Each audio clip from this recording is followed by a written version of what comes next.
an easy time at the moment, right? Nobody's having an easy time. And I will remind you that the qualified tutor training values are be curious, be generous, and be reflective. So this event is an open forum for us to share our insights, ask our questions, and you will find very quickly, Lorna, it's going to knock your socks off, we're a really sharing bunch here. And as people come in and they share their insights and their experiences, it can get really, really honest. But that's always because we know that we're serving each other by sharing our stories and normalizing what each of us is going through. I have the honor to know the people in this room really well, and everybody has their own story. And in Qualified Tutor, we bring our whole selves. So there is no such thing as about well-being and mental health, but pretending everything's perfect. That doesn't serve anyone. So this morning, we're going to be focusing on supporting ourselves, building ourselves up, and ensuring that we're setting ourselves up for success for the sake of the people who are relying on us. And then in the afternoon, it's all about supporting our students. So Jacqueline and Lorna's children's books will be walking us through, and their coaching approach will be walking us through some mindset elements in terms of managing our own overwhelm. And I know that there's some people in this room who have close relationship with overwhelm, me included. And then in the afternoon, we'll be looking at mindset, growth mindset, and how filters, how our biases and predispositions for I can or I can't, or I will be able to, or I won't be able to, or I am going to have a nice time today, or I'm not going to have a nice time today, will make all the difference. Lorna and Jacqueline are smiling because they know that I've read the books. So what I'm really, really excited to do is hand over to you two now and let you introduce yourself and some of the content and the ideas together. We will do our best to get really, really stuck in, to engage at every level. We will be taking notes in the chat and having insights and sharing bad jokes in the chat. There's usually mentions of cake that come up very quickly. And the other thing that we will do is we will pause you to ask questions and share our insights because that's how we make the training powerful. Oh, sorry, no cake. We're just on fruit and vegetables, are we, Dee, this week?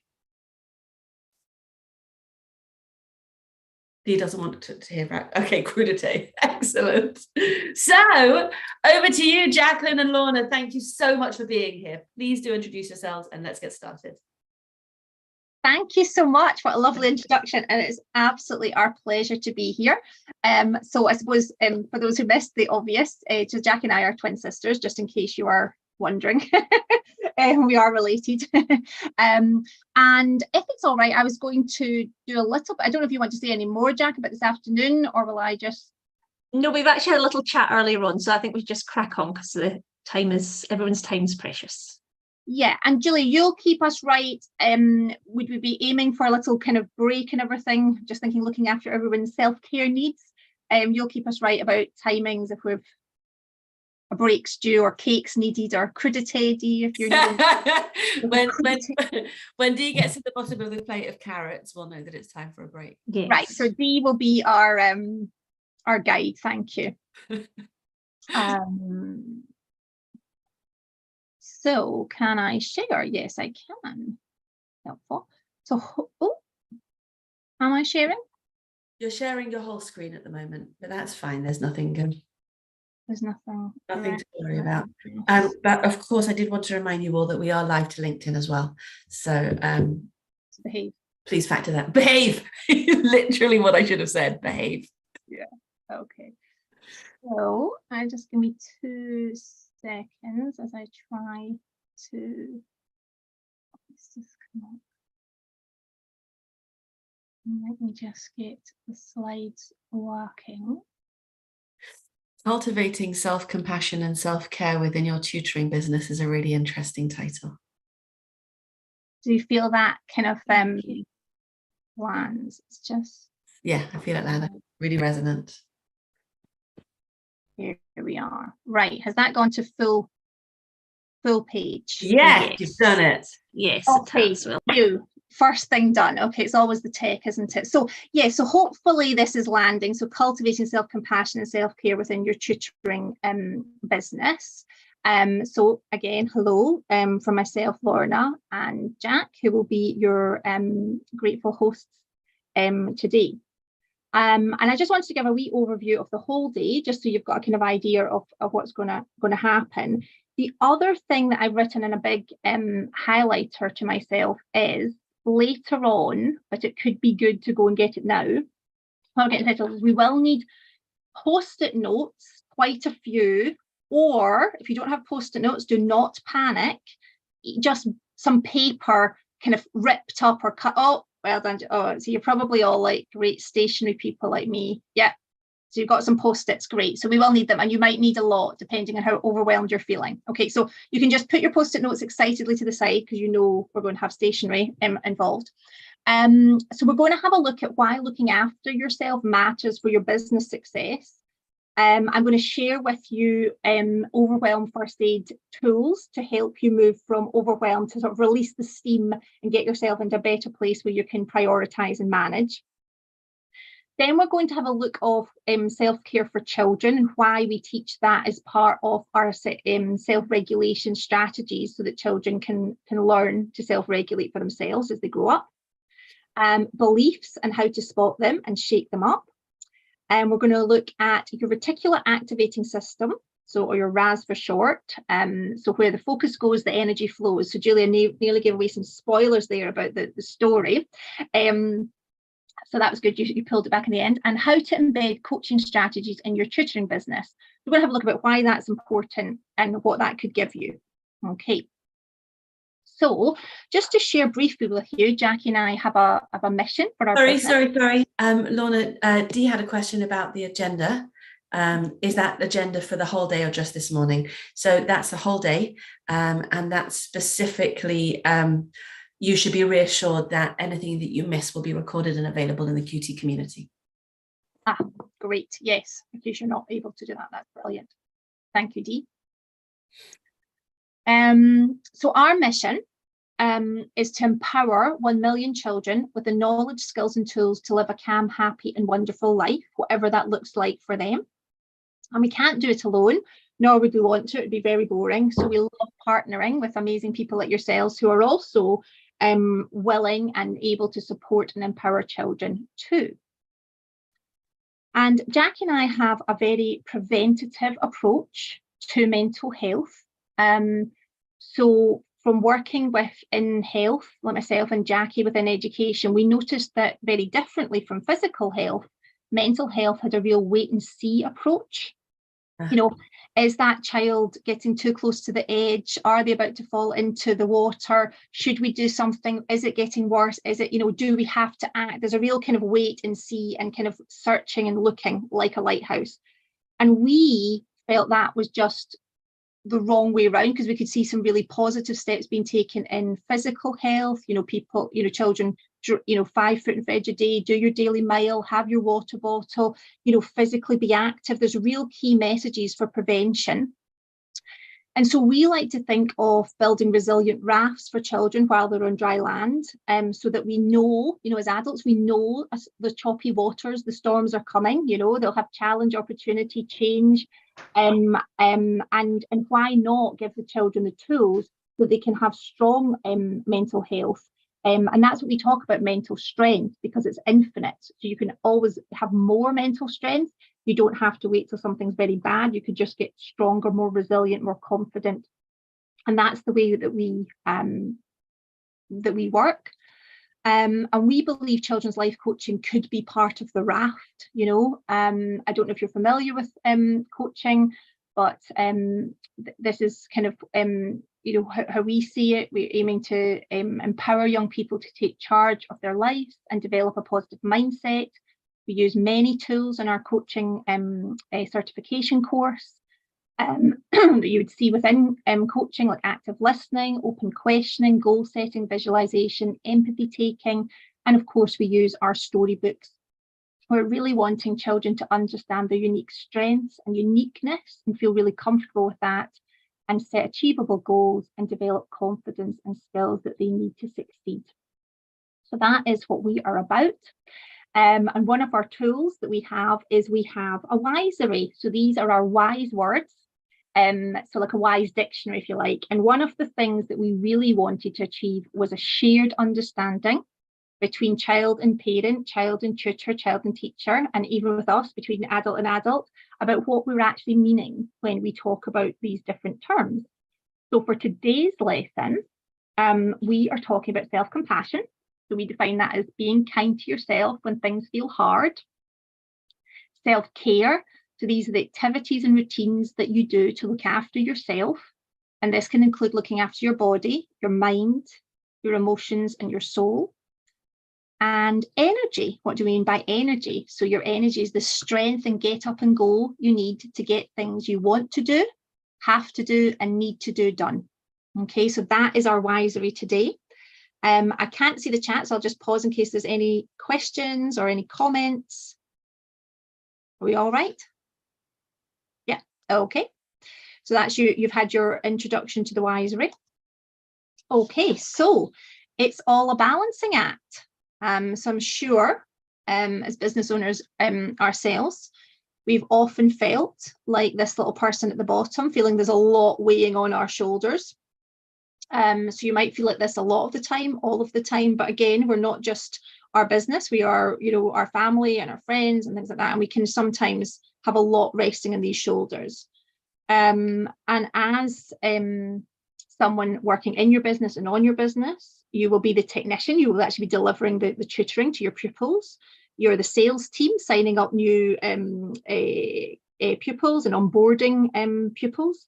Marketing, selling your services, attracting new customers, shouting about what the amazing work you do. You're the finance team, balancing the accounts and sending invoices, collecting payments. Your customer services, your admin, you're all of it, aren't you? You wear so many hats. And as well as just the tasks, there's also the mental load, you know, the remembering, the thinking, the worrying, the planning, the organising, the resource ideas, you know, all these different things that you carry. So it is not unusual for us all to feel that, but I think there's an extra layer that we need to really look at, and this is something that Jackie and I are very passionate about, and why supporting the adults who support the children is part of our vision and part of our values, because we have to recognise that in the jobs that we do, how you show up and how you are is almost the vehicle, the conduit of how you share that knowledge, how you bring the best from your pupils. If you show up differently or not your best self, they won't get the same results. So there's an extra layer to the work that we do that takes an extra toll than from someone who isn't in, and I'm just going to kind of generalize it, that caring profession. It's like we care of what happens to our pupils and our clients. We care about the outcome. We pour ourselves into it so that they get the most from it. And so that is why it's even more important that we think about self-compassion towards ourselves and that we look after our own self-care, because it directly relates to the success of our pupils. And I wanted to explain to you a little diagram that really helped me think about generosity and what happens when you don't look after yourself. So bear with me, okay, as I explain this slide. So at the top, you can see a pyramid, okay? So I'm thinking that represents like your basic needs. So think of Maslow's hierarchy of needs, and you're getting your needs met. So you've got your kind of basic physiological needs, safety and love, and it reaches up to self-actualization. And then you have your heart's desires being met. So you're achieving your goals, you're setting your vision, your life is great, you know, it's all going well. And that funnels down into your energy pot, where you have enough energy for all your have to do's, need to do's, and want to do's. And guess what? There's more left over. You have more than enough energy to give. So you've got a big drop here. And that is generosity, because then you're happy and able to fill up all your cups. So your family cup, your work cup, your friendship cup, your household cup. You can help people out. You can do people a favor. Yes, give that to me. I can help you. You're generous. Okay. And then you've got your little happy face over here because you're happy. Okay. Does that make sense? Does that feel true? If it all goes well. So what happens when we don't look after ourselves? So we've got to think about it. Okay, so up at the top, you can see that the hierarchy of needs is a bit missing some important things. Okay, so we're not taking care of our basic needs at the top. And what we might find is that when we don't look after our basic needs, we swap our heart's desires for bad habits. So I don't know if these ring true to you, but for instance, when you're looking for connection and not getting it, you could start sort of scrolling social media for hours, trying to get that connection you want. Or you're just feeling unhappy, and so you stay up late binging Netflix. You know you shouldn't, but there's just some need that you're trying to fill, and it just becomes a bad habit. And then you're tired, you've not had enough sleep. So if you think of our basic needs, and so we start overdoing the caffeine to try and kind of get ourselves going. And then our kind of routines go out the window. We stop eating well, and we grab the snacks. So then we've got the sugar highs and the sugar lows. So you can start seeing how over time, when we don't get our needs met and we don't sort of follow our heart's desires, that it just starts changing everything. So still it funnels into the energy pot, but you don't now have enough to give. You probably don't even have enough for your own needs. But this is the assumption that I'm going to make, having worked with hundreds of people in the caring profession. We will not turn up. Okay, so we don't have time today to go into our motivational values. Okay, so we don't have time to do that, but I'm assuming you could connect with the idea of the away from, like, I don't want to be that absent parent, and I don't want to be that unprepared tutor, and I don't want to let people down. So I don't want to be that. So obviously I've got to show up, turn up, keep giving. And that is sacrifice. That is when we don't have enough energy for ourselves. We don't have enough energy to look after ourselves, but we continue to turn up, we continue to give. And the reason why you've got more pots, more cups to fill, is that when we're feeling very depleted, we actually don't say no very well. We lose our boundaries, and we lose the sense of self, can't prioritize, and so we actually end up pouring into more pots than we ever would have in the first place. Okay, so how is that kind of landing? The other thing over at the side is we also then start wearing the masks, and hopefully, Julia, what you were saying was really great to begin with, that you do have this safe space to come in and share, like, this is really bad and I need this support, or it's not going so well for me today. But we do have a tendency sometimes for the outside world to sort of show, like, everything's okay.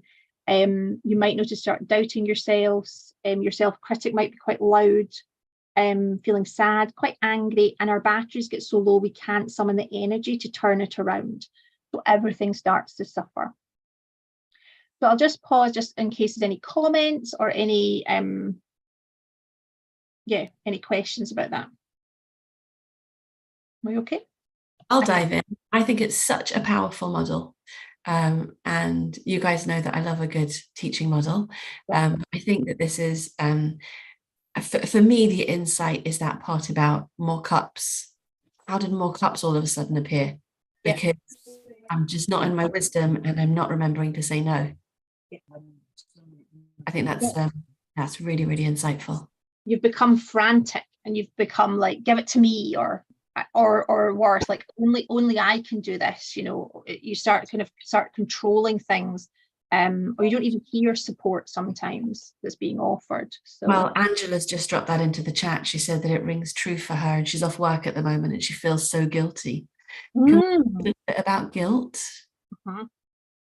Yeah, guilt is a real, we'll pick that up because that's a real, we would call that a leak or a crack, Angela. So that's kind of the reason we use the energy pot is that the way we teach children is with Mayling's lemon tea, and it's really that analogy of you can't pour from an empty pot, which is why the storybooks come out. So that's why it's got a teapot in the analogy. But that's it. So there's different degrees of depletion. So I was just wanted to check in how that was landing, and let me know if you're able to in the comments. Where do you feel on your self-care? Are you 10, green-leaved, full of energy, more than enough energy to give, or are you 0, that kind of crumpled brown, sort of autumny leaf? Feels like I'm an autumny leaf at the moment. I think that might be the weather. Or are you anywhere in between? So I don't know if I can actually, let me see the chat. Oh, yes, I can. Yeah. Jackie's feeling brown and crumpled. 6. Good, D. That's the crudité is obviously helping. You're looking after yourself. That's exactly right, Lorna. You know, that's not a joke. Dee and I have been talking about how she's been boosting her well-being over the last month. Dee, go ahead and unmute. Don't be shy. What's going on here? Be shy.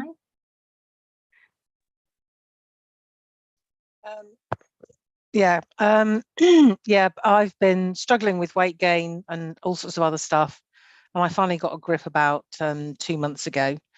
So I am doing regular exercise every day. I did some this morning. Yesterday, despite my morning starting off appallingly, I still managed to get 20 minutes of cardio in. I'm absolutely prioritizing it, and it is making such a difference. And I'm getting on top of my nutrition as well. I'm not seeing the scales dropping away yet, but I'm seeing more my measurements shrinking, and my energy levels are up. I'm just generally in a good place. Poleaxed by a cold a couple of weeks ago, but generally speaking, I really feel I've turned a corner. So yeah, it took a real act of will to do it, but I was in such a bad place. I thought I had to do something. I had to get a grip, and thankfully I had the 2 weeks end of August into September before the new academic year started to really get those routines nailed, so that when life got a bit busier and I was thrown curveballs, that I was still able to deal with all of those and maintain these routines. So yeah, it's been great. Amazing, well done. So what I heard there was a lovely boost. You know, I was taught rocket full of away from motivation. So you said it had to get kind of almost so bad, didn't it, before you kind of recognize, like, I have got to do something about this. So you're like, whoa, you know, I'll change everything to feel better about this. But the lovely thing is, as you say, sustainable habits, rhythms and routines that you need. And they'll keep you right, as you say, when things get busy, things get tough. And how lovely that you're actually seeing the improvement already. Yeah, well my husband's seeing it. It's great, and I realised that I was going to have to make a financial investment, which was hard to do for me because I'm a sole tutor. The income stream's not great.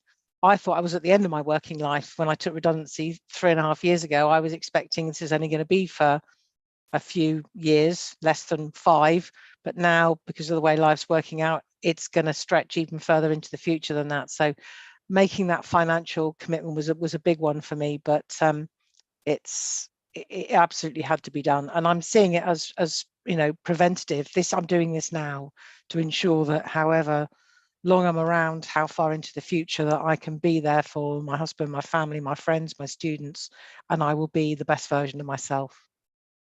Lovely. Gosh, very inspiring. So inspiring. Laura, can I tell you what else I found inspiring was that Jacqueline said that she felt like, Jacqueline, do you mind my mentioning? No, not at all. Brown and crumpled. And like, you're the well-being coach, so you're supposed to be green at all times and wear leggings. So you don't want to see that, Julia. I really appreciate that, honestly. No, I think it's important to be honest, because I do feel a bit brown and crumpled today, and I probably haven't taken care of all my needs. So yeah, it's just important to be honest, I think, rather than pretending and wearing a mask. Yeah.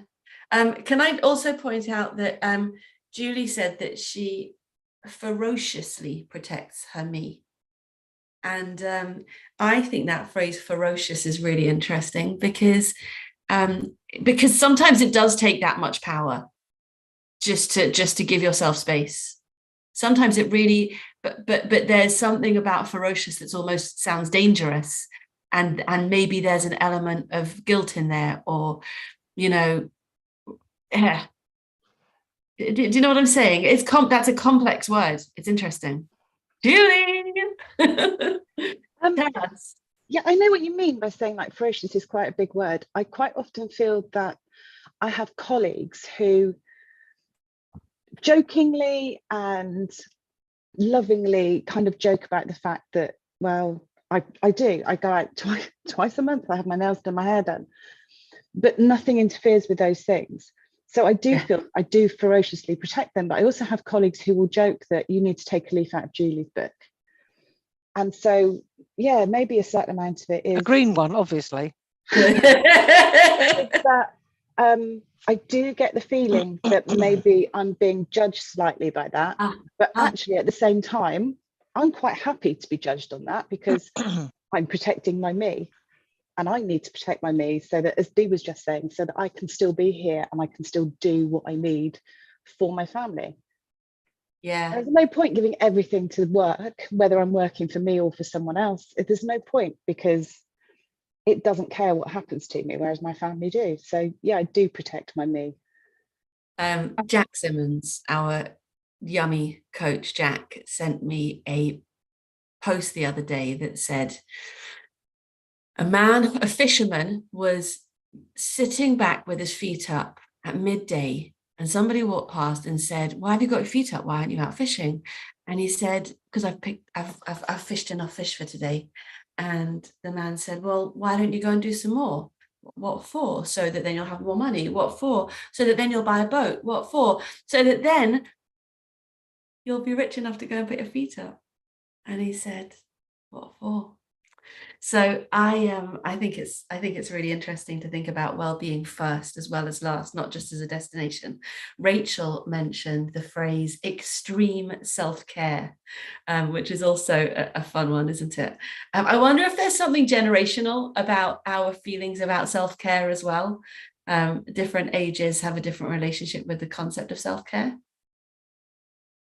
Yeah. My husband has a very different attitude. He's 11 years older than me, and he sometimes seems to indicate that it's a bit kind of trendy and it's new age, and it's kind of, you know, well, when I was at school we just got on and did stuff, and none of this stuff with kids needing to worry about kids' mental health, and that we, you know, when I was 11, 12, we just got on with it. And he's kind of carried that right into adulthood. So trying to model to him that we know that actually, yes, there were all sorts of issues going on then. We didn't recognize a lot of the conditions, a lot of the learning needs that we know about now. And so, you know, kids were shoehorned into this or ignored or dealt with in a way that wasn't helpful. But now we have that knowledge. Now we can do something better for those young people.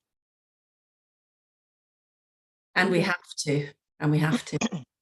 Lorna, go ahead. No, I think that's it's really interesting when you say generationally, because when I watch my now 13-year-old daughter, I would say the majority of her spare time is dedicated to her own self-care. She's bathing, she's doing skincare, she's doing her hair. You know, it's like almost it's significant.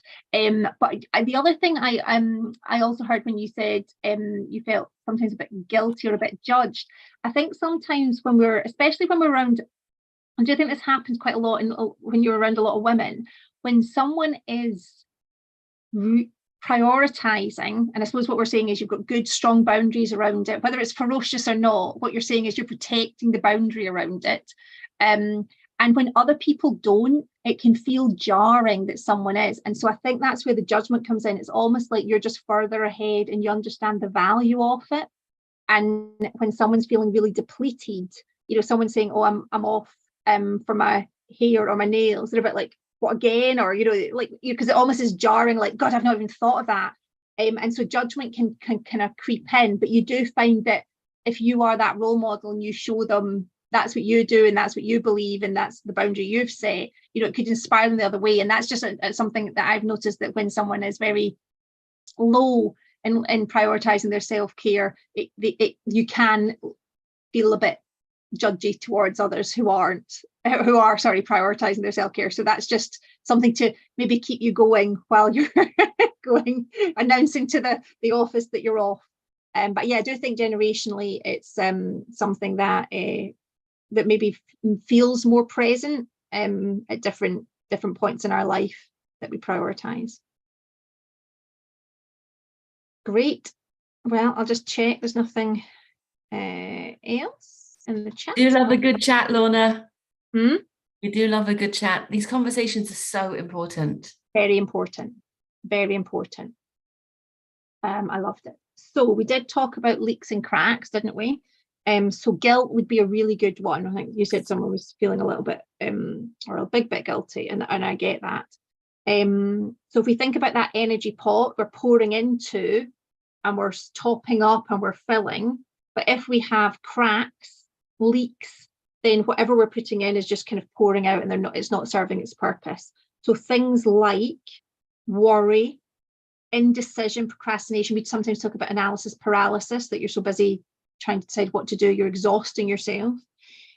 Overwhelm, which is one of the things we're talking about today, but probably any of the really uncomfortable emotions, guilt, shame, anger, anything like that you're holding can really be a leak and a crack for yourself. And so it's really important that we address these, because that's another way to sort of like almost retain energy effectively. Can I pose a question here? Yeah. My LinkedIn feed often tells me to walk away from toxic relationships, but you can't walk away from all relationships. And I wonder, where leaks are relationships sometimes, whether there's more you can do than just, turn it on or turn it off. Okay, so I've got a thought about that, but I don't know if anyone else has anything that they've found helpful or anything that they've done. So, well, I can share. So I know what you mean. Some people you kind of have to be around. Are you meaning that? Like you can't just sort of say, "Oh, I'm walking away from you physically," but energetically you can move them in your mind as to how much of an impact they'll have on you and where you see them.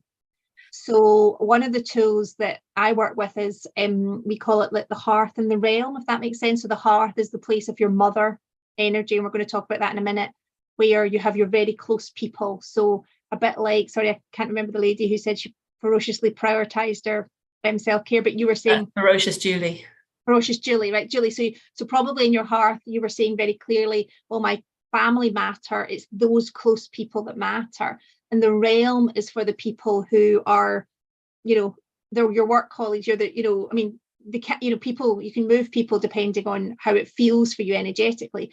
So you've got your hearth and your realm, but you've also can banish people because it's your realm. And the realm is the place of your queen, who we're going to meet your queen energy soon. And again, just by moving them energetically from you, I banished you, you don't influence me, and I will not allow it, can actually be a way to cope with difficult people in your life, because you're just very clear energetically. Your hearth is for the people who, if they're not okay, you're not okay. Your realm is for the people that you care about and you want the best for, and anyone else is banished. And that can be actually very powerful, even though it sounds like a small thing. It can be very, very powerful. Stunning. I'm so glad I asked. Are you banishing someone right now?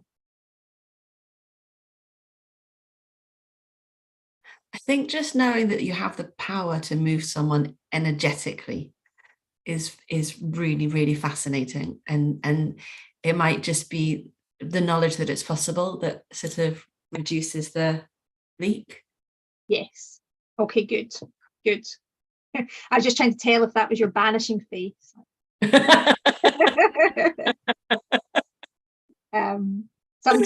Sometimes drawing it out and banishing them, putting, because the other thing is they'll be picked up in someone else's realm. Don't worry, they'll be at someone's hearth, they're just not at yours. So, right. But yeah, I think relationship drain is a great one. Fantastic, thanks. So our theme today was overwhelm. So I wanted us to have a good chance to just consider for a moment the signs of overwhelm and how that can show up in different ways. Okay, so there could be the physical signs. So you might be someone who suffers from like tension headaches, might notice a disturbed sleep pattern, either can't get off to sleep or wakening. You might have that general sort of malaise of feeling under the weather, you just can't shake it. You might be holding a lot of stress in your body, or you find yourself you can't unwind. So you prioritize time off, but when you do have that time off, you're kind of still wound up. You can't just relax. So that might be some of your signs. Your thinking patterns might change. So you might become more self-critical.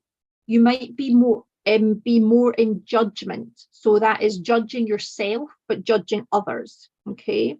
So a bit like we were talking about when people judge you for your self-care, they may be in overwhelm and so have got more judgment. You may notice that you're unfocused, so that you're flitting between tasks. You never really get to the bottom of anything. You never finish anything. You just don't know where to start.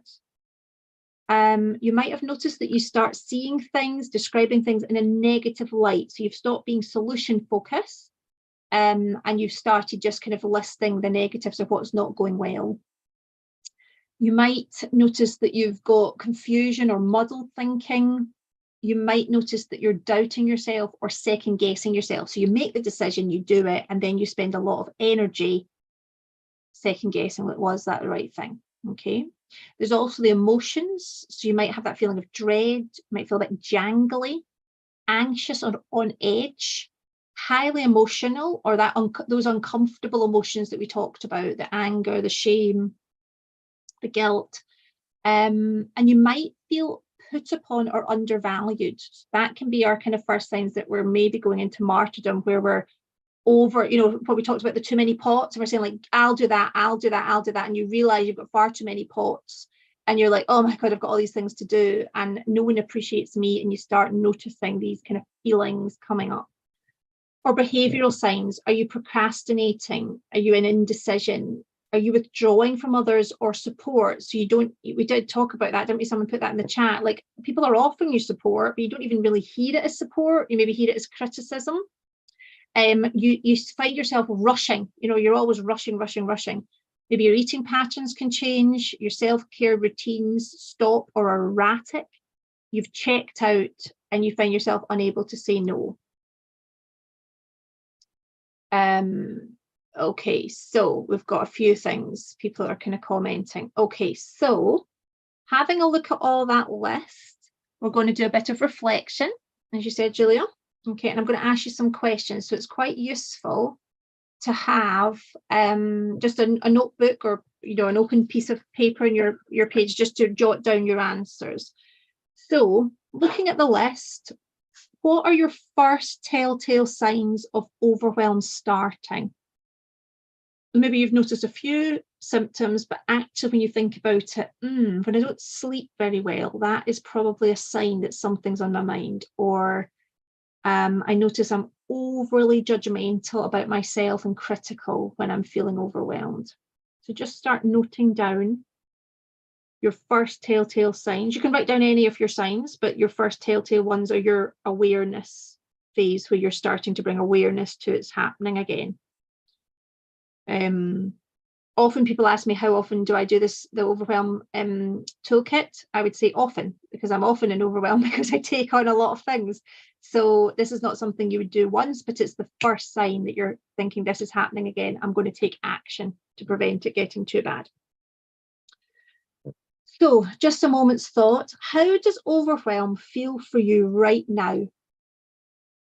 So some of you might be feeling pretty green. Some of you might be feeling brown and crumpled. That's okay. It might be worth you thinking about how you were feeling just before you made all the changes you made as well, if you've kind of come out of it. Can you go back to that list? Of course. So how does overwhelm feel for you right now, in this moment? How long have you felt this way? Was there a time that you didn't? So could it be back in the summer holidays when you were maybe not as busy with work, or you just had a holiday? Was it this time last year? And it's been slowly building up. Has it been a lot longer than that? So how long have you felt this way? Was there a time that you didn't feel overwhelmed?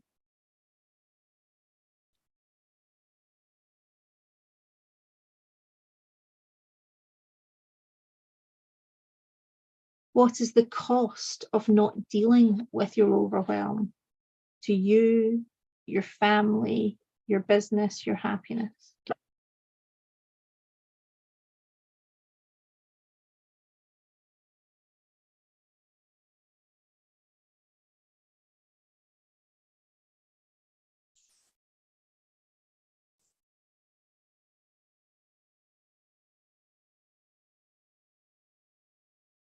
How would you know if you were not feeling overwhelmed anymore?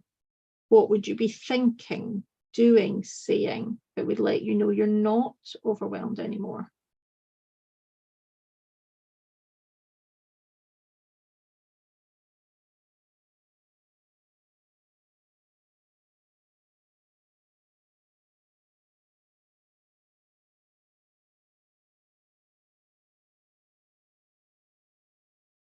And then finish this sentence. I want to leave today feeling ... What is your intention for this session? What do you want to learn? What do you want to gain? What do you want to give? And if you're feeling brave, you can pop your intention in the chat and we can have a wee share.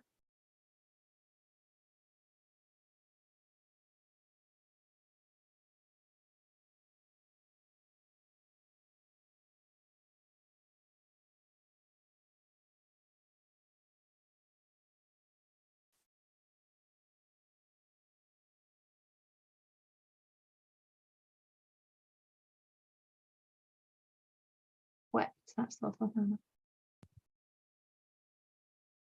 To equipped, great. Clear and light, that's lovely. To spot the difference between overwhelm and being, that's lovely, Julia. Great, thank you. Okay. Can I share with you an insight? Yes, please. I got lost somewhere in your questions because I found the answers less obvious than I thought they were going to be. Okay, that's great. And which is to say, I thought I knew what overwhelm was.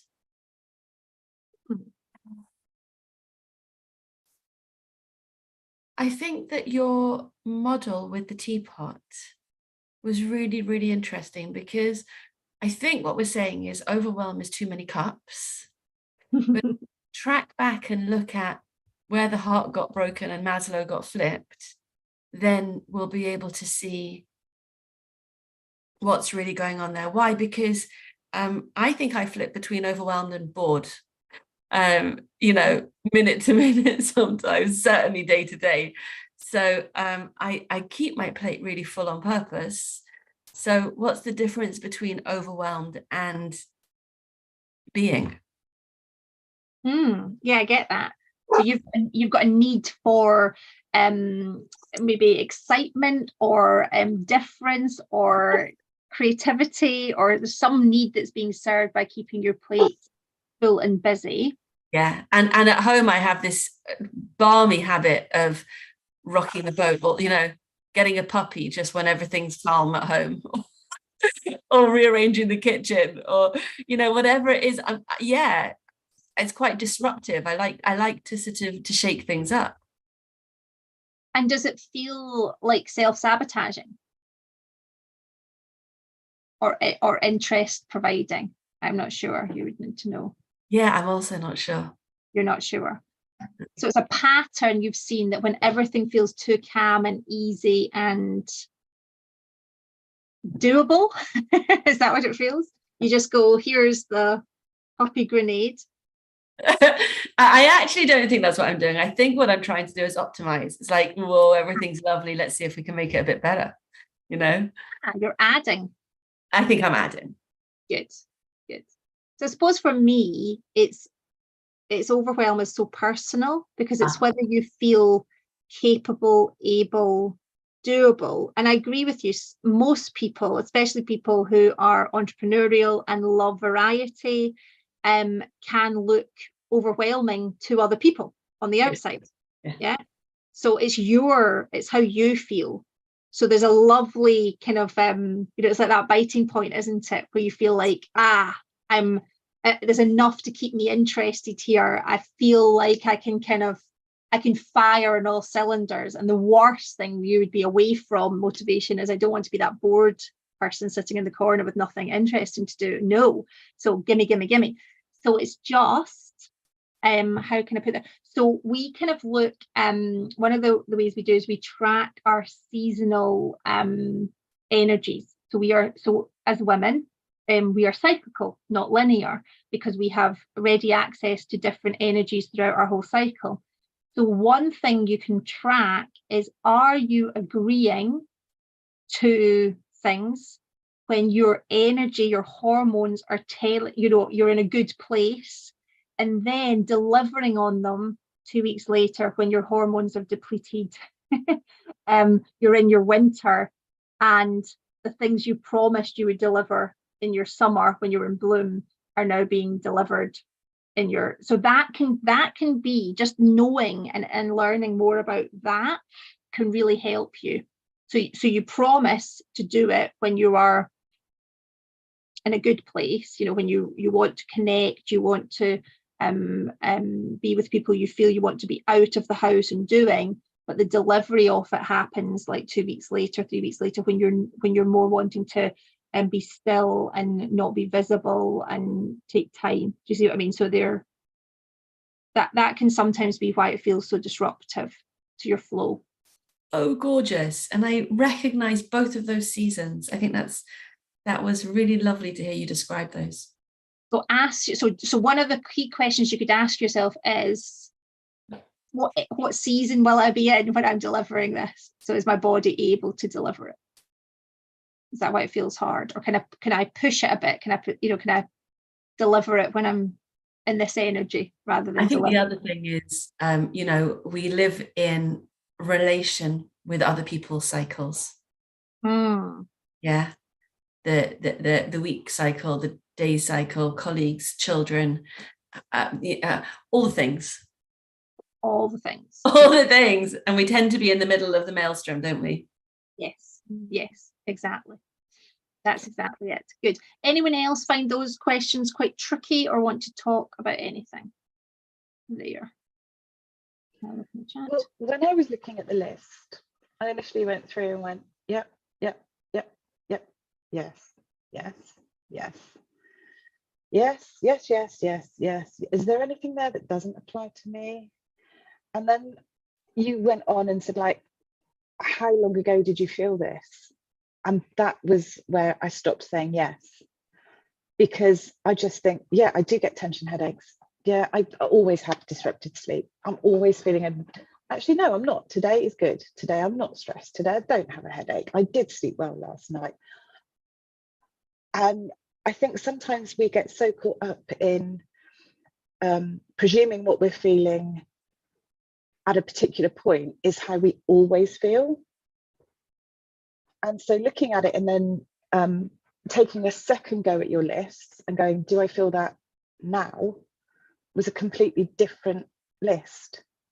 Neat. I'm not making sense. I know what I mean. You are making sense. Yeah.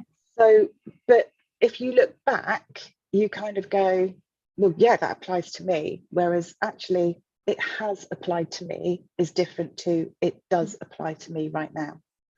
Yeah. And maybe we need to do that more often, instead of like, have I ever felt like this in my entire life? Is how do I feel right now, right here, this minute? Mm-hmm. Yeah. And like I think that's really important, Julie. Like for me, like I agree, I could like tick, oh yeah, in my lifetime I've felt these things, but like my absolute consistent, when I'm truly overwhelmed, is I will withdraw from other people. I have this burning urge to, like, I just call it, I want to hibernate. Like it's literally, I just want to go away and hide. And that is when I know I've tipped into overwhelm. So there could be other factors, but it's when that happens that I'm like, oh, I need help. So there'll be something that you think, oh yeah, that appears more often than not when I've actually like tipped to that point where it's not serving, it's not helpful. Yeah, that's really helpful, and thank you for that share, Jill. That's really helpful.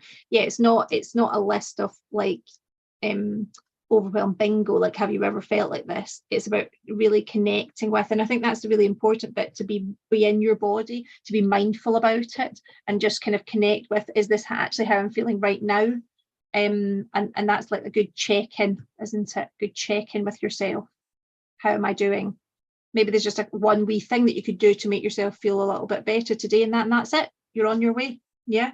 Yeah, I think we also need to recognise that sometimes we can feel these symptoms without them necessarily meaning that, oh my God, I'm overwhelmed, I need to do something about it. I said earlier, there's a certain amount of up and down all the time anyway. And just because it's down doesn't mean it's rock bottom. It's just that fluidity that we've got throughout life anyway. Yeah, that's your resilience, isn't it? That's your resilience to recognise where we're at and to then make appropriate choices to help yourself. So it might not be the day that you take on extra, it might not be the day that you do a late night, for instance. That's you protecting yourself, getting your needs met. Some days you will have energy for that. That's okay. Yeah. Great. Anything else in the chat? This too shall pass. Absolutely. Great. Glad that list helped you.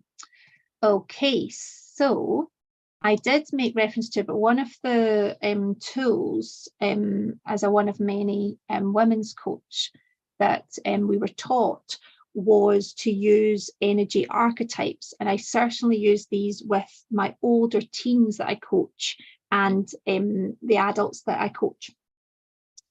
So why do we use archetypes? Well, it gives you instant access to the resources and energy at an unconscious level, and they are recognizable across time and culture. So if I was to say to you, king energy or maiden, trickster, wizard, mother, we would instantly have an understanding, sort of like almost at an unconscious level, of that kind of figure that we were talking about. Okay, and so it's from that place that I want us to do sort of connect with that energy.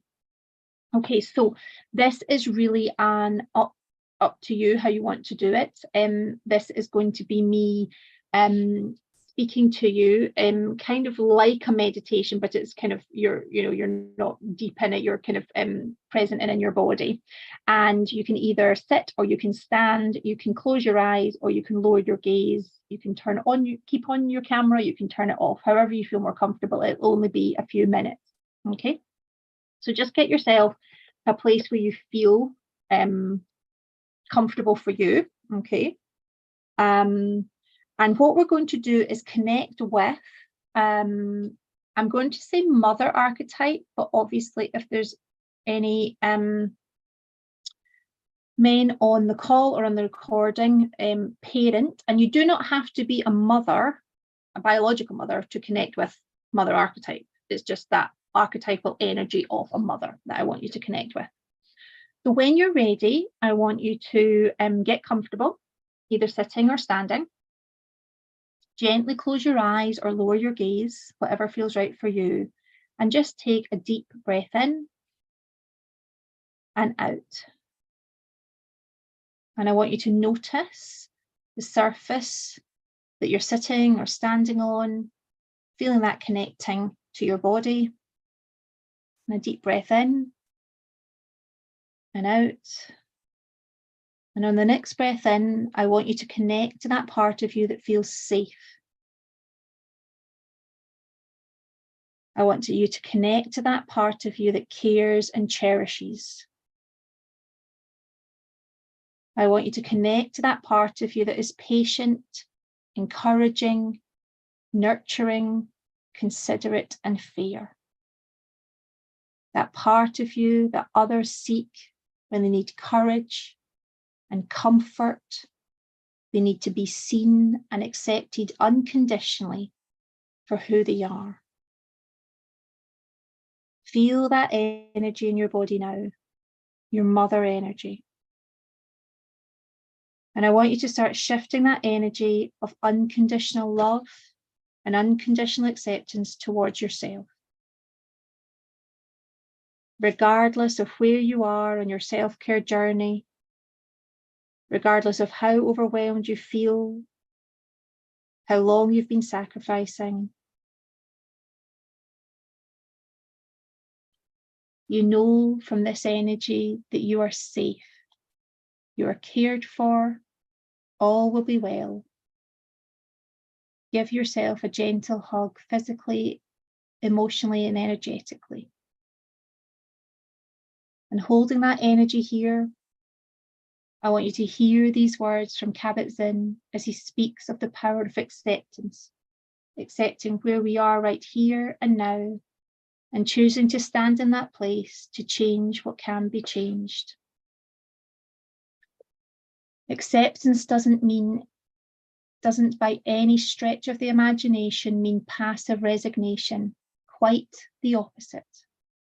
It takes a huge amount of fortitude and motivation to accept what is, especially when we don't like it, and then work wisely and effectively as best you possibly can with the circumstances you find yourself in and with the resources at your disposal, both inner and outer, to mitigate, heal, redirect, and change what can be changed. And taking that wisdom with us today, we shall move forwards, encouraging ourselves, caring for ourselves, being patient and kind.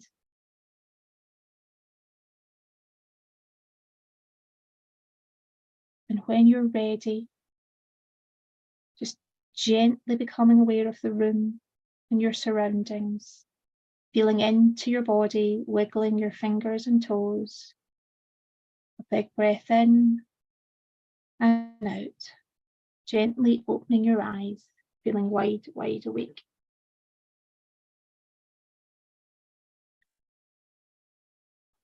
Okay, so I'm happy to take any comments or anything anyone wants to share. I'm using new headphones now. Can you hear me okay? You can. The word that really stood out to me was being patient with myself. That really, my goodness me, I wasn't expecting that at all. But yes, because I expect to be able to do stuff and to catch on and things to happen at a time of my choosing. But I mean, yesterday morning was a case in point. But yeah, that reminder that you need that patience is so powerful, so powerful. Thank you for that reminder. You're welcome. And that's your self-compassion in action, isn't it? To be kind to yourself when things are hard. You know, it's not a race. We'll get there, but just one step at a time. Brilliant. Thank you for that share. That was lovely. And of course, being patient with myself means I'm now going to be patient with all the people around me as well, which is going to make a massive difference. Yes. And modelling that for young minds is very important, isn't it? How much we internalise and do, and they don't see, they just think we can cope, and it's really important to model that. So well done, yeah, that's lovely, Dee. For me, it was that description of a mother and who we be when we mother at our best, and then turning it on myself. That was just the most beautiful moment.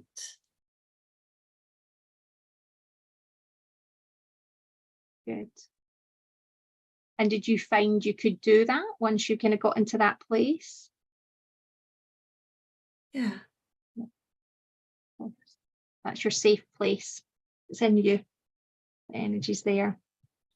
It's the energy you use, I'm sure, when you're tutoring, that encouraging, fostering independence, fostering capability. When someone's in the presence of your mother energy, they feel capable, they feel encouraged and safe and accepted.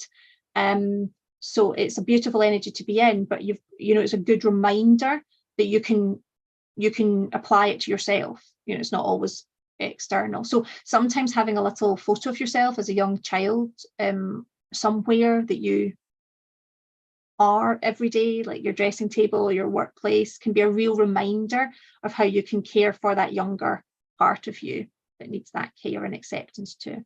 I'm going to do that. Yeah. I know exactly which photo as well. There's one photo that just epitomizes who you feel yourself as a child. Can I just point out that one of us in the group has been mentioning in the chat how much they appreciated that meditation and how it'd been a difficult time. And actually what's happened is that everybody else has rallied around and shared love, which is such a lovely thing, right? Because when you talk about that motheringness and that sort of acceptance and all of that, we've just done that for somebody as a group spontaneously, which is such a lovely thing. Powerful, isn't it? Yeah, really powerful. Oh, right. So there's a bit of an energy shift now. So I'm just wondering whether it would be a good time for a little comfort break, considering we're doing self-care and looking after our needs. Dee, where are we on the... I've got 56 minutes until I can eat. Oh, okay. So I'm on water and black coffee at the moment.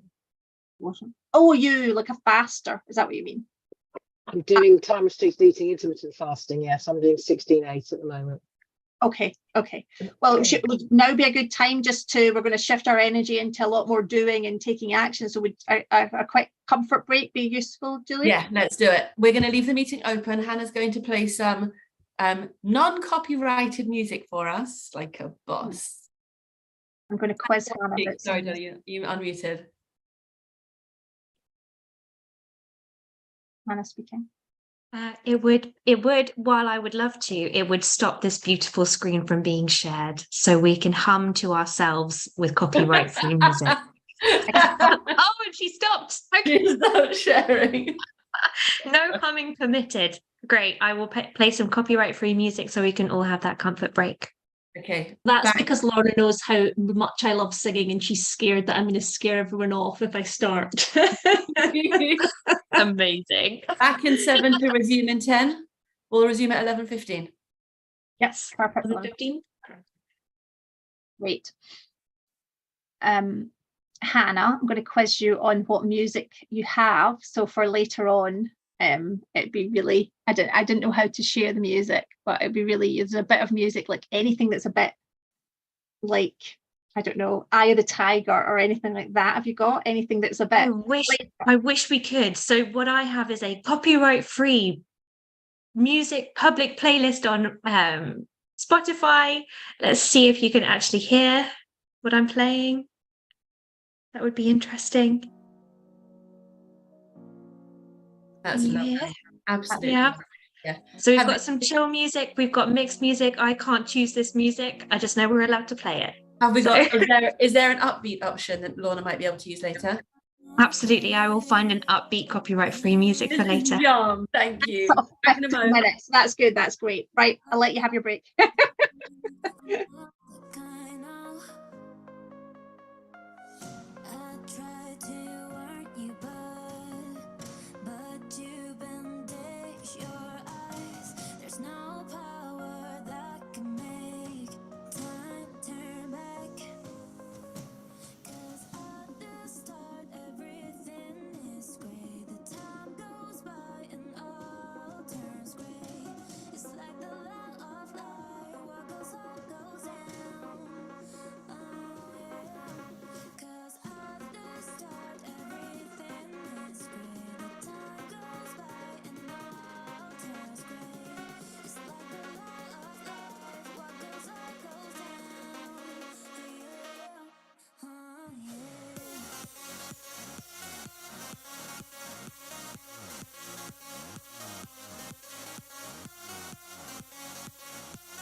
Nothing is guaranteed, such a thin line in between.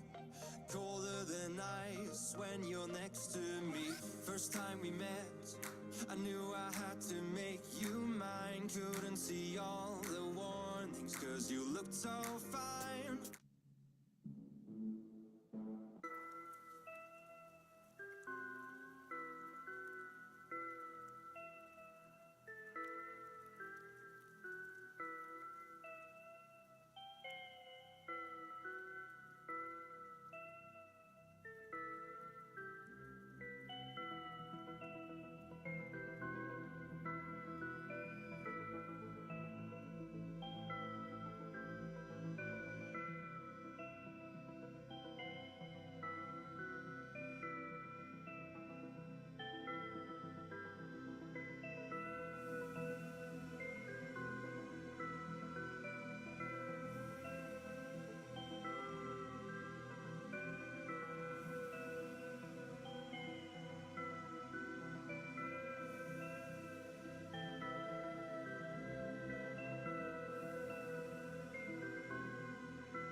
I don't know how to get you back, but I'm still trying to.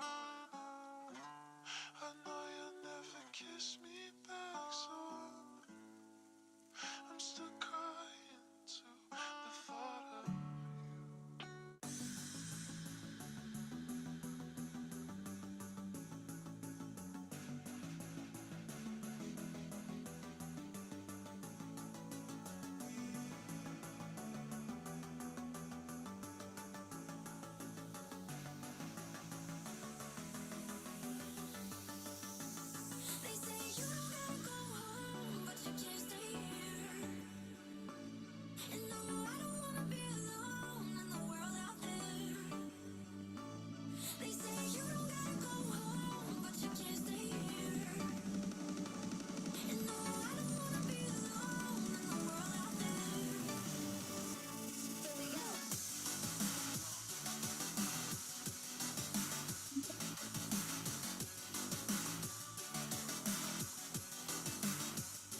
Enjoying the music.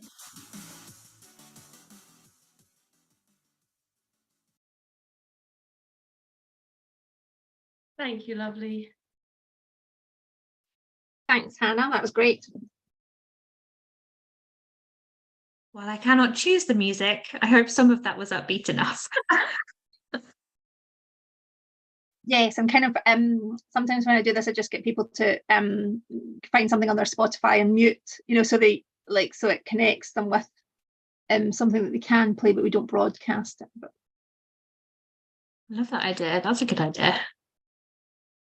yeah, so we use music a lot to kind of energetically tune you into, to get you into an energy state that's different. It shifts your energy quite well, doesn't it? Music is quite and it can be so personal. That's why you can't really choose a piece of music to shift someone's energy. Yeah, I can't really share my playlist because it varies from techno all the way to heavy metal rock, so might change the vibe a little bit. But for you, it'd be perfect. Yeah, exactly. And I'm listening to mumsy country music at the moment. Oh, no. I did quite like it. I got really hooked in that Nashville series. Yes, I loved it. I just loved Raina James. I just thought she was like the epitome of really balanced mother and balanced queen. I thought she was great. She was so kind, and yeah, she was just great. She really was. Yeah. It really was.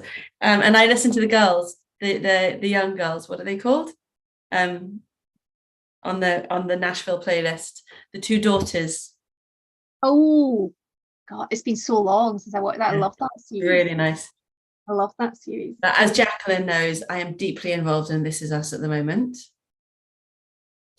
I'm honestly very enmeshed. Yes.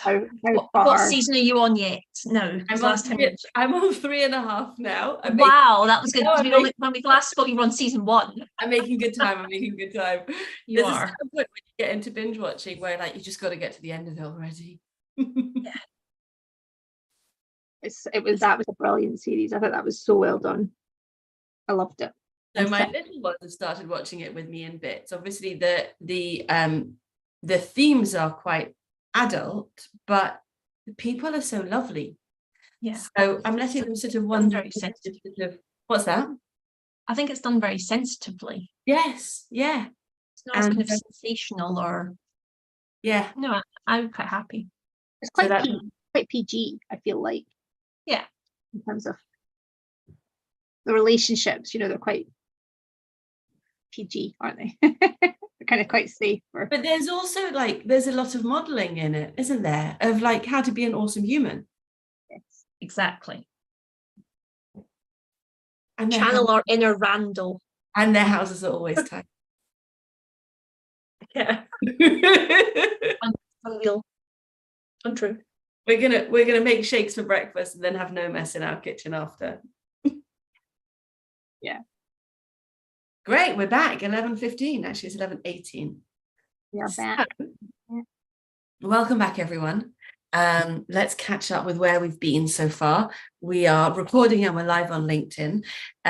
The participants in the room have been reflecting with the support of Lorna and Jacqueline on what overwhelm looks like for us, on some models to reflect on how to build up our own well-being. And I think the whole group will agree that it's been a really insightful conversation so far. For me, the highlight was the meditation that you just created there, Lorna, which was pretty transformational, I reckon. So I can't wait to see what you've got up your sleeve next. Yes, thank you. Well, there's more to come of that, shifting our energies. So it is post-it note time, everyone. Exciting. Yeah, I know the excitement is too much. So we are going to start our Overwhelm boot camp. Oh, and little arrows, Julia. Very good. I had little stars, but I don't know where they've gone, so I've just gone boring pink. But make it as exciting as you want. It's yours. So what I'm wanting us to do is we're going to take all the stuff that is sitting on our mental load and we're dumping it out. That's the first step.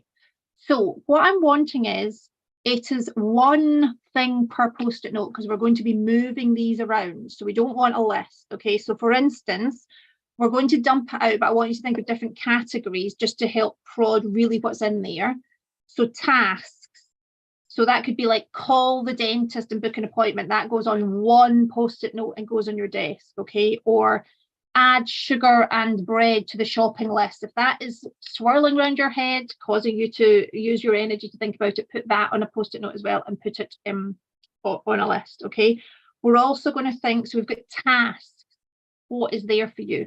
Decisions, you know, will I take 2 weeks off at Christmas? Are you just percolating that idea? Will we go away for Christmas? Will I wear the red shoes with that dress? Will I finish work? Will I finish working with that pupil? Do I keep them on? What are the decisions that you're swirling around your head that are driving you to distraction? And this is like the mental load we're unpicking here. Frustrations. Are people not abiding by your cancellation policy and cancelling, you know, sooner than 24 hours? Is your DPD driver not delivering your son's present? That was mine yesterday as I was writing this, and I actually chased his van down the road and got the parcel, so that can be off the list. I took action. Why does that pupil not do their homework? Why do my children not tidy their rooms? It's all those things that sit frustrating you, okay? Organising. Are you needing to coordinate a party? Are you needing to coordinate resources that you need? Would you like your resources organised in a better way? Is there something around the organisation of anything that is sitting there in your mind causing you just that mental load and overwhelm? What about conversations? So if you're anything like me, you might be spending your time running through imaginary conversations from the future or the past. So ones that you are reliving, that you were so much cooler, so much wittier, so much smarter, and this is how it would go. Is it conversations you want to have, need to have, that you haven't quite had yet? Maybe you need to speak to someone. Maybe it's about establishing or re-establishing a boundary that's been broken. Maybe it's about asking for something that you need. Maybe it's ending something or starting something. But there could be conversations that are taking up space in your mind. Worries are another place to look. The what if thoughts, as we talk about, the what if I run out of post-it notes? Lauren is mentioning a lot of things. What if I'm found under a pile of post-it notes in 2 weeks' time? But what are the things that are keeping you awake, keeping you worried, and sort of leaking out that precious energy that you've stored? And also, let's take some time for some blue sky thinking, some dreaming, some changes you want to dream up to make sure Julia is satisfied and she has enough change going on. But what is taking up some of that mental load? What do you want your last quarter of 2023 to look like? What do you want 2024 to look like? Let your imagination run wild. Is there a hobby you want to start? Is there something you want to change? Allow that all out. So I'm going to be quite strict because I want to make sure we get through everything. I'm going to give you 6 minutes to dump it out. I'm very happy to keep the slide up. And at this point, I would certainly be allowing you to listen to music if we were all in the room together. So if you want to mute and listen to some upbeat music, do that. I don't think we can share the screen and the music. So I think I want to keep up the list for you, but you're more than welcome to mute and dump it out to some music. But remember, we're doing it from a place of acceptance of where we are. This is what it is. We're being kind and patient with ourselves. If it's something you've been worrying about for years, I don't care. Get it out on a post-it note right now with kindness to yourself. This is not a beat up session. This is just okay, so I'll stay quiet, but I'm happy to answer any questions that anyone has.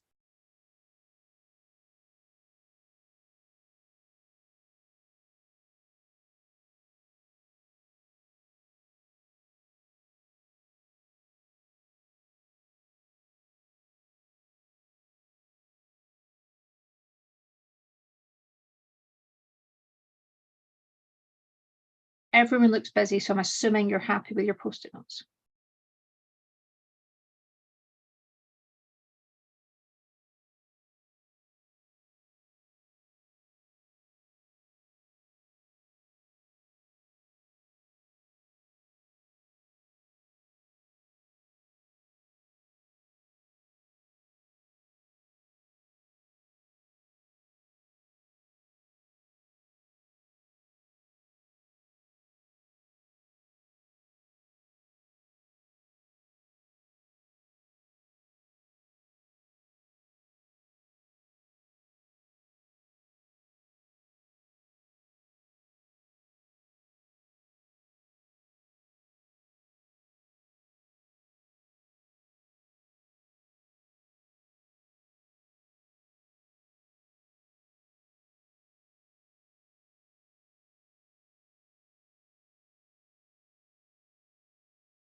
Okay, another few minutes.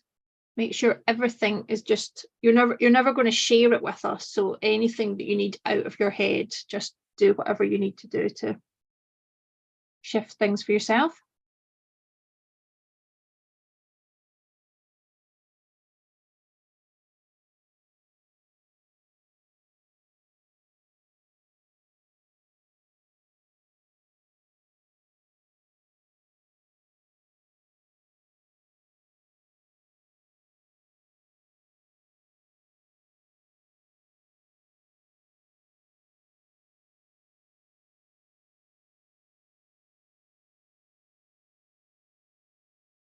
Okay, does anyone need any more time?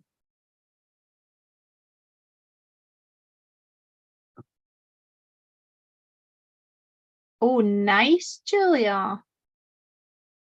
Got loads there. That's great. Gillian D, are you okay? Yeah, great. Okay. So the big ditch. So what I want you to imagine is that you've got a loving best friend, older sister, partner, someone who really cares about you, looking over your shoulder at your post-it notes. And we're going to do the big ditch from that place. Okay. So they're going to look over your shoulder and they're going to say, let their eyes scan all over your post-it notes. And they're going to say, you can't do anything about that. What on earth are you keeping that as, you know, why are you worrying about that? Why are you thinking about that? Why are you thinking about past conversations? Why are you thinking about the time you upset the neighbor? Why are you thinking about that missed opportunity? You know, why are you thinking about that? So they're going to let you let go off those type of things that are on the post-it note. Okay. They're also going to say that's not urgent because we're in overwhelm at the moment. So we're just trying to give a little bit of space, a bit of spaciousness. So if it's something that's going to be, that can be dealt with next week, put that in a pile called, I will deal with this next week. And you've recorded it, you've saved it, that's fine. Okay. It will never get done, so it's foolish worrying about it. So if there's anything there that you're like, oh, I really want to put those photos in an album, or I really want to organize all my resources alphabetically, or I really want to have this big conversation, big kind of argument or something with someone at work where you know realistically you never will, you'll handle it really diplomatically, just let all that go. Let all that go. We're doing this with kindness and love for ourselves. And is there anything there that just needs to take care of itself in time? Like it doesn't need your energy, your focus, your attention at all. It just will resolve one way or another if you give it time and space. That can come off your list. Okay. So scanning over your list with that energy of someone who cares deeply about you and wants the best for you, and is going to offer you the support you need to let go of some of this stuff. Move your post-it notes to where they need to be. Okay. Anyone need any help with that?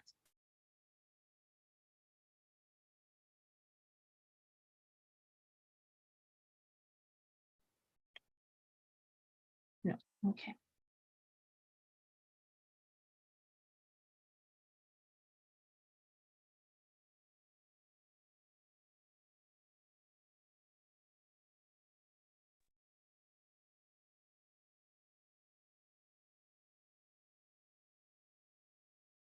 Okay, I'll give you another wee minute to shuffle.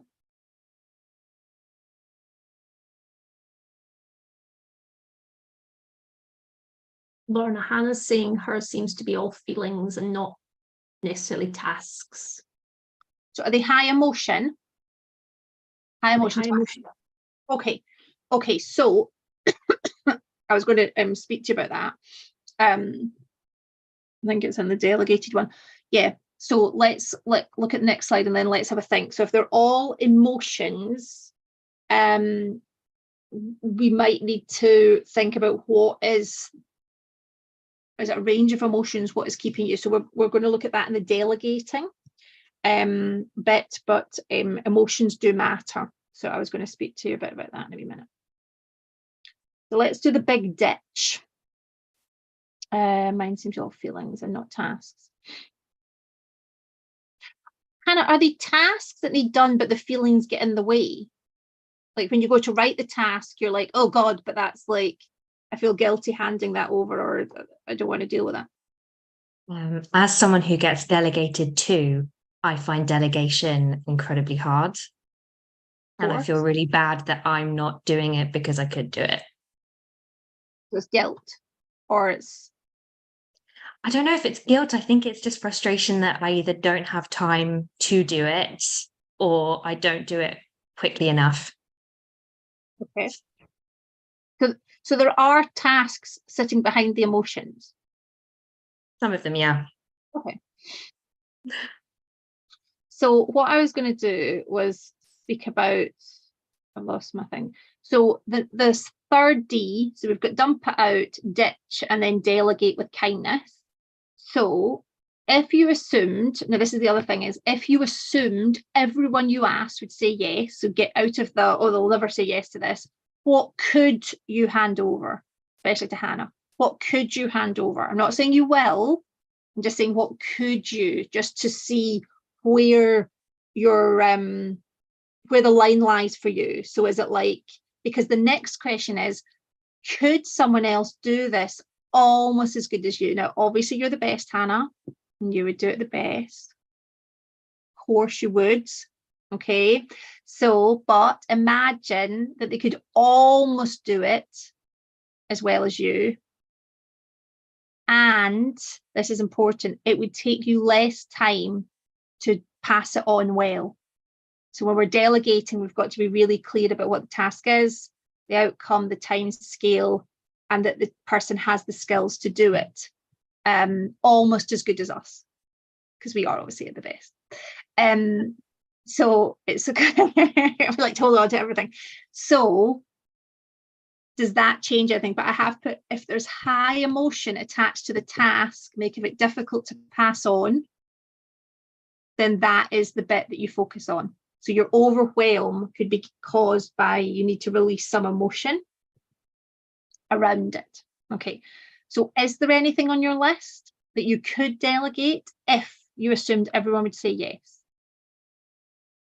Yes. Yes, okay.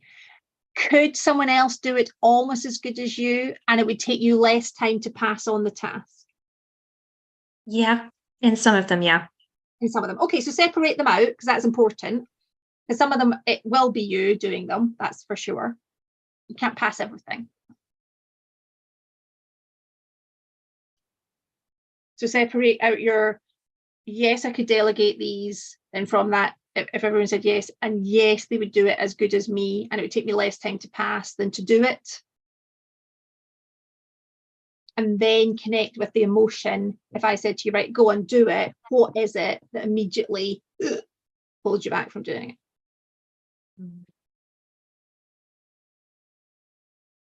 Even hold the post-it note, pretend to give it to the person. What is it? What's the thoughts, the feelings, the emotions that's stopping you? Yeah, I think it's often like I should be doing that, is the instant reaction. Should be. It should be me. Why should it be you? Well, one of them is like walk the dog more often. I am not a mother, therefore I do not have as many tasks, but a lot of it is, I think it's also associated to the fact I'm having my first holiday without my laptop coming up this week, and I'm stressing out about it. Okay. So you've got what if thoughts bubbling away, have you? What if? Yeah. So go on. That's crazy. Why? What if thoughts? What if the dog is unwell and my partner doesn't tell me to save my mindset? What if a candidate for one of my clients doesn't turn up to interview? Do they know? What if an urgent job requirement comes in? What if course stuff needs to be done? What if the newsletter isn't sent? What if the newsletter isn't put onto LinkedIn? Like there's quite a few like really micromanagement tasks that are, okay. Yeah. So there's a few things there. There's something to be about, is there a process that the person you're delegating to knows how to do some of these things, like knows how to put a newsletter onto LinkedIn, or is it something you could pre-program? Yeah, we're putting in place doing one of the things in advance of when we would normally do the thing. Okay. So I think there's a few things there. So it sounds to me it's more fear. So like we call that like false evidence appearing real. It's not the truth. It's just a what if.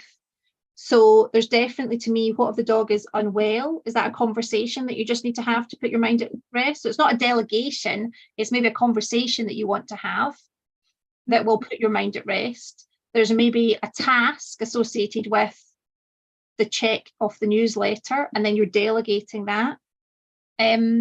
Apart from the fact that you could, I don't know, is it your responsibility that someone turns up for their interview? No, it's the candidate's responsibility. If I was your big sister energy looking over your shoulder saying, Hannah, it's their interview. They want the job. You should probably turn up for their interview. You don't need to hold on to that. You're allowed to let that go from love. Thank you. Yeah, you can let that go. They are sitting in someone else's hearth, Hannah, not yours. Very true. I like that. Someone cares about them enough to make sure they get to their interview on time. It's not you. Okay, good. Okay, so there is emotion there. It seems to be overwhelmingly fear. So acknowledge it, identify it, take action, and work through it. Yeah. So that's what we're going to do next. So that's perfect. And then we'll see if there's anything else in there. Does anyone else find this particularly difficult? Most people do. We like to do everything ourselves. Yes. And sometimes we feel like we're on our own. Who actually would I pass it to? You know, like who would do it? So it is a tricky one. It is a tricky one. Did anyone manage to shift anything or even think about, you know, even just as the thought of it, starting to think about someone else could do this for me? I could hand it over. Anyone manage to do anything there? Shift it a little bit. Sorry. We're in the chat. What if I'm the only hearth at, what was that? Hearth a post-it note sits in. What does that mean, Julie? What if I'm the only hearth a post-it note sits in? Then absolutely there. So your hearth is for the people who, if they're not okay, you're not okay. So think of a very sick partner or a very sick child. I am not going to sleep well knowing they're sick. I am not going to sleep well or feel well in myself knowing that Jackie has got something going on in her life that is significant. Okay, she's at my heart. So it's perfectly okay that I dip into my energy. I could sacrifice, in fact, I might actually sacrifice my energy for someone at my heart for a short time. So I might go without sleep if my child was being sick in the night. I would forgo a basic need to make sure they were okay. However, I couldn't do that for weeks and months, and I would have to replenish at some point. Does that make sense? So, oh, sorry, Julia, you're in mute. I know that's because I was yelling at my child. Sorry, I just saw your mouth move and I was thinking you were telling me something. So absolutely, for the people at your hearth, the ones that you care about and you're not okay, if they're not okay, absolutely, you would take some action to help them. They might actually trump your prioritization list, as in you would stop everything and go to them if something happened. Yeah. Usually these things cut through your overwhelm, if you know what I mean, like they almost make you feel like that's what's important. Then you kind of know. It's the other things. Okay, so we've done a dump it out, we've done a big ditch, and we've done a delegate. So hopefully the post-it notes sitting in front of your desk, you can have other piles, I don't mind that, but the post-it notes sitting right in front of you it's definitely your job to deal with, like no one else could do it. They have a high level of urgency and need, so it's got to happen kind of this week or within the next few days. It's not here because you can't let it go, okay? And it needs your focus and attention and energy to resolve it. So it won't resolve by itself, it's definitely you. So does everyone have a few post-it notes left or many? Yes, okay, that's great. So now I want to introduce you to another energy that you have access to, which is your queen energy, or ruler energy or king energy if you don't connect with the queen. Okay, so again, we're going to do a little mini meditation. So again, it's up to you. I certainly would say if you're not standing for this one, certainly come forward in your chair so that your spine can move in the way it needs to move. Okay. So again, get comfortable what makes you feel okay. Sitting, standing, eyes properly closed, or eyes and downward gaze, camera on, camera off. It's up to you. I just want you just to close your eyes or gently lower your gaze. Take a deep breath in and a deep breath out. And a deep breath in. And just connect with the surface that's supporting you, whether that be the earth, the floor, the chair. And in the next breath in, I want you to connect with your queen energy. That part of you that is comfortable in leadership. That part of you that is certain of your place in this world.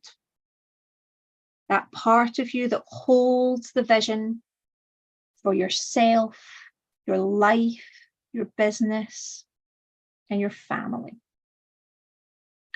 I want you to feel now the weight of the crown on your head.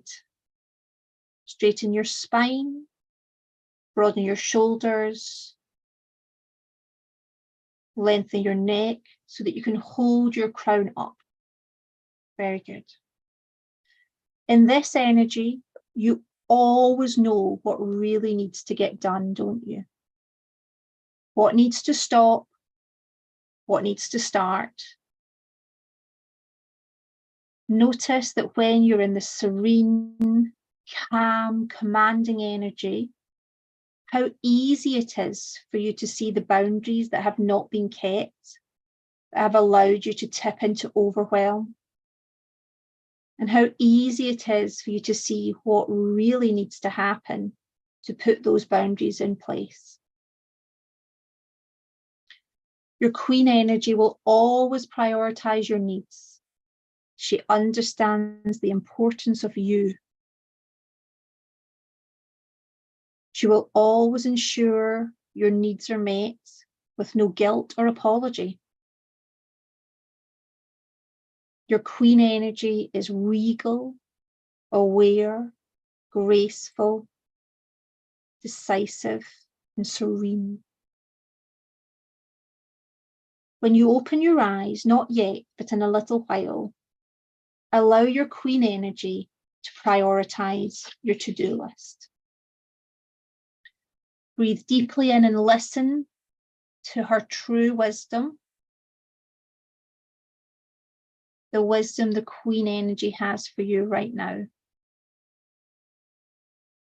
And when you gently open your eyes,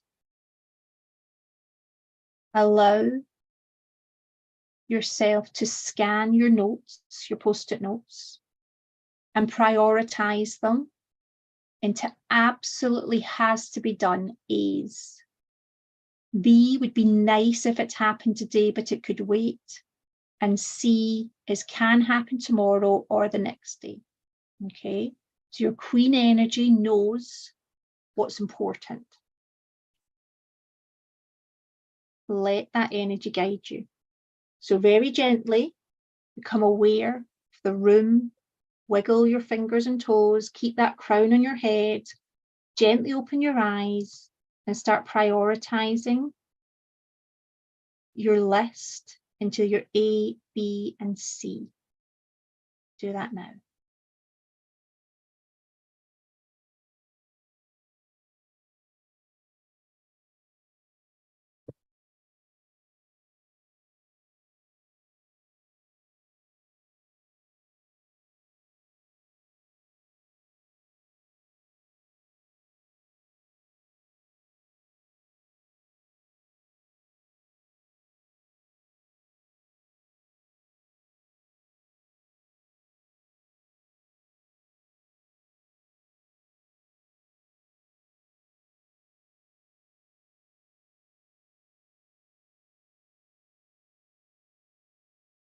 Okay, and if you want to switch back on your camera as well, I can take any questions you have. Hopefully you're connected with your queen. She's in there somewhere.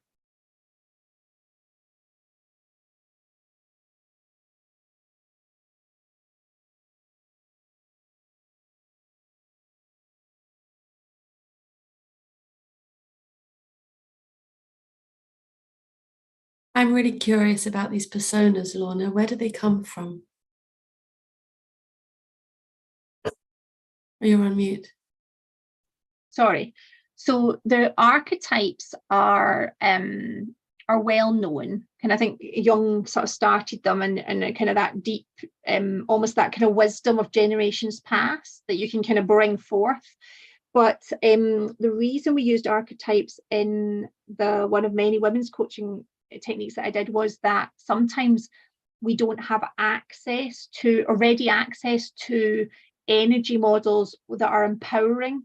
So we might not have a really strong female energy model in our head where we can kind of like almost model that energy. So we sometimes have more disempowering archetypes like victim or in superwoman mode and martyrdom, but we don't have energies that feel strong and empowering.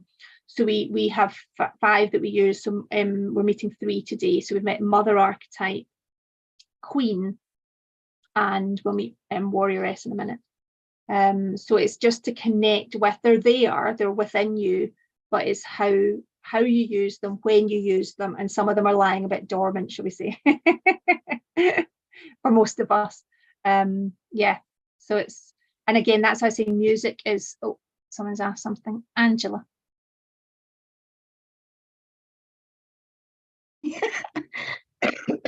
Carry on, I'll come in after. What was I saying, Angela? You were talking about music and tapping into. Yeah, so music can be a really useful way for us to connect deeply with an energy. And even if you look on Spotify, if you look at one of many playlists, there's a one of many playlists, and people have suggested music that connects them to these archetypes. And all I would say is try them out, because some of them, they do not connect me at all. And some of them I'm like, oh yeah, that's really helpful. But certainly for the queen, you want something kind of regal, usually something kind of slow and commanding and gets you into a place. But usually straightening our spine, elongating our neck and shoulders, you can do that within, if you know you're going in for a difficult conversation or the conversation changes, just by changing your posture, you already feel more in command and just more centered into that kind visionary part of yourself that knows what needs to happen. Yeah, just jump in. What I was aware of was that while you were doing the sort of the meditation type thing, in my head it was, I don't have that, I can't do that, I really can't do that, and totally and utterly there was this huge resistance to go there. And then when you said to do the post-it notes, I just did it straight away. I did it so fast, and that was like, oh, that was a real sort of eye-opener. I can do it. They are. Not your queen, put your crown on. She is there. She's there. She's just a little bit dormant for you, Angela. Dee, what was your feedback? The word that really stood out for me during that was the word serenity, which is not a word that I would at all have thought would be used in that setting with that archetype at all. And it's for me that idea of being serene is hugely important, and I think it goes with this patience with myself, and then being patient with other people. So there's a really strong link between those two. Thank you for that. Yes, isn't there? That kind of like the sort of like knowing self, is that kind of inner self-confidence. It would almost allow you to have the patience for yourself, because you're like, this is exactly where I need to be right now. This is my learning journey. This is my path. This is where I'm heading. So your queen sets your vision. She knows exactly where you're going, but she would be your mother energy would be kind and patient with you to get there. Yeah, absolutely. So you can see the two. The key thing is, and I think Angela almost spoke to this, if we were prioritizing in mother energy, we probably would find it quite difficult to do that. Whereas for Queen, when you just cut away to this is what needs to be done, and this is why, because it gets us to where we need to be, it's just a different energy to prioritize. And it's not emotionless, but it puts you front and center as the most important person. And that's why it's a priority. So it's important to notice from what energy do you work from. And it's important to shift your energy, especially if you've been doing tutoring a lot all day. You're in that kind of mothering energy, fostering independence and greatness.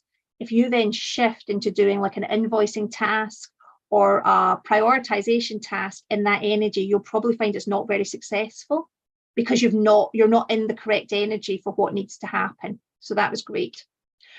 So any other questions? And then I'll tell you what the next thing to do is. Just want to give feedback. This is mind-blowing. It's so helpful and healthy and fresh.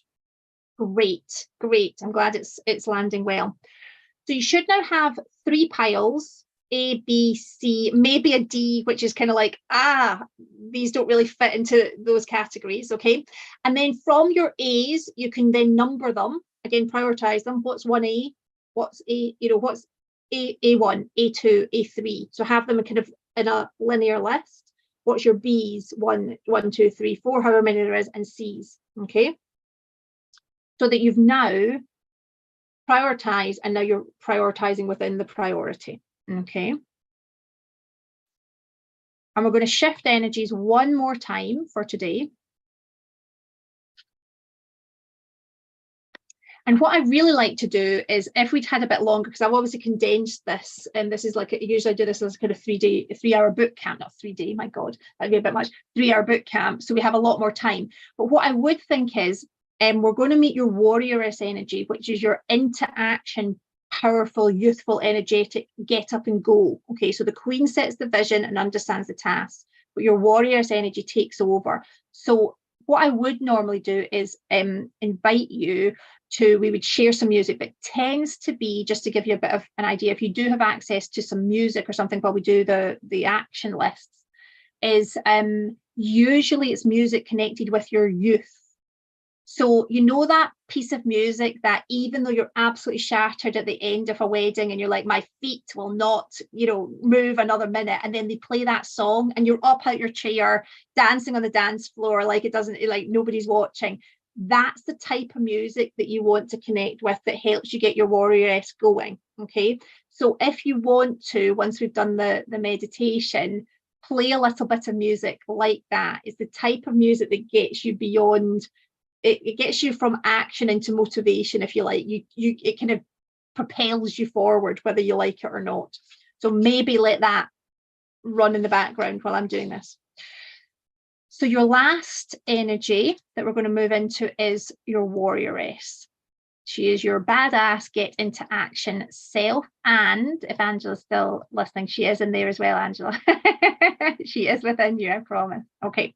So again, do what feels comfortable for you. Okay.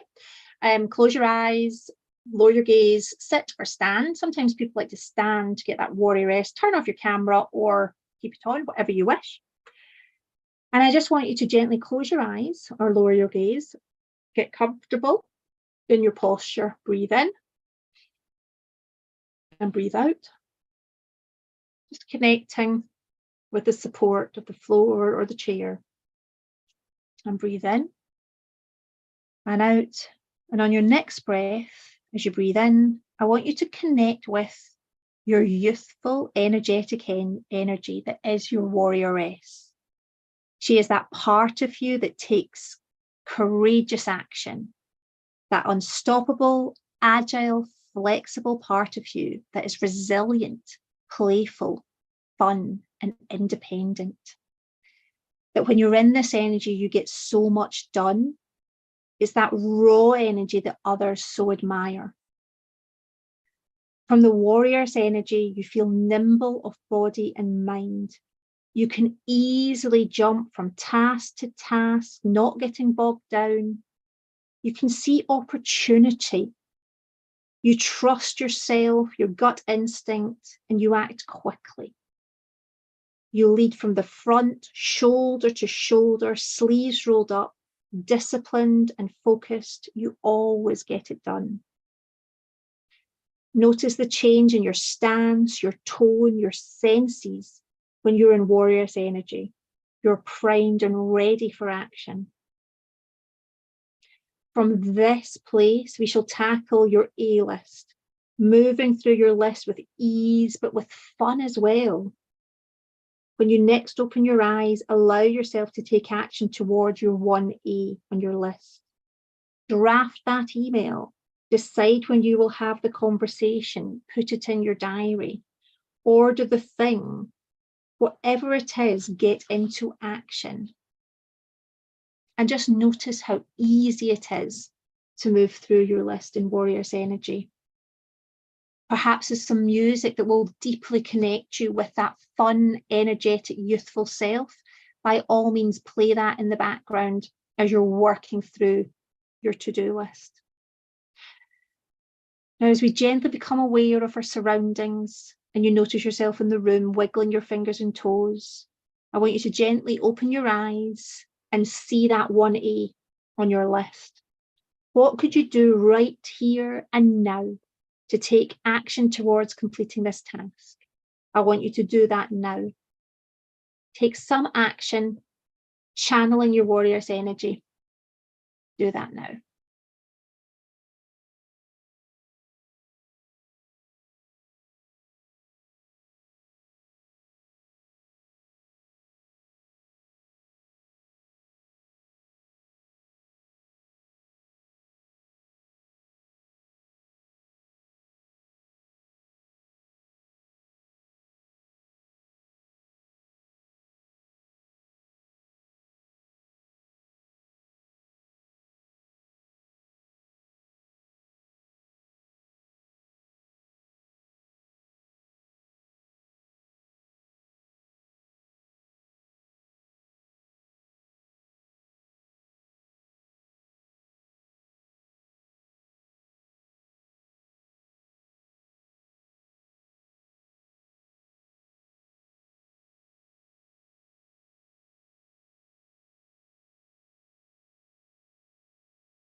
How are you all getting on? Did you connect with your warrior's energy?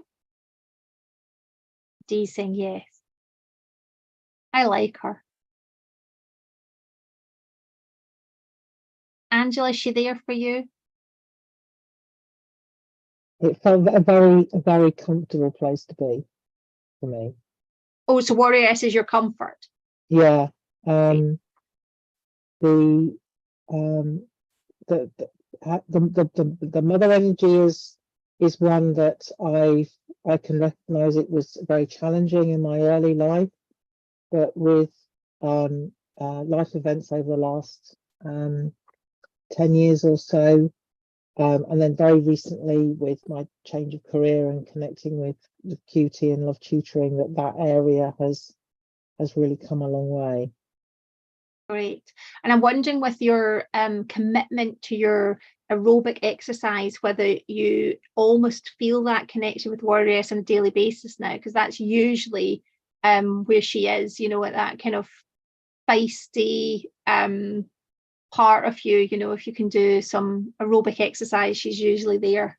I mean, yesterday, after a really frustrating early start to the day, I made the decision that the Andrea's tutoring and practice session at 11, I wanted to be there live, but actually, no, I needed to prioritize cramming in a bit more of my workouts and stuff. That was I was really, that was a big win for me. That was really proud of the fact that I'd made that decision, that to prioritize me over another thing, which actually not as important. And anyway, if I can find the time, I can actually watch the recording. So all good. And that is a lovely example of that agility of thought, mind and body. So the ability to see the options and almost like bounce. You always kind of imagine it like almost lily pads on a pond. So you can bounce from task to task, but you don't get bogged down. You know, there's a lightness and agility there that you can kind of almost see the opportunity. Say, well, if I do that and do that, then I can listen to that afterwards, but I've actually got myself in a great place. So that is her. So that's lovely that you connected with her. Angela, did you?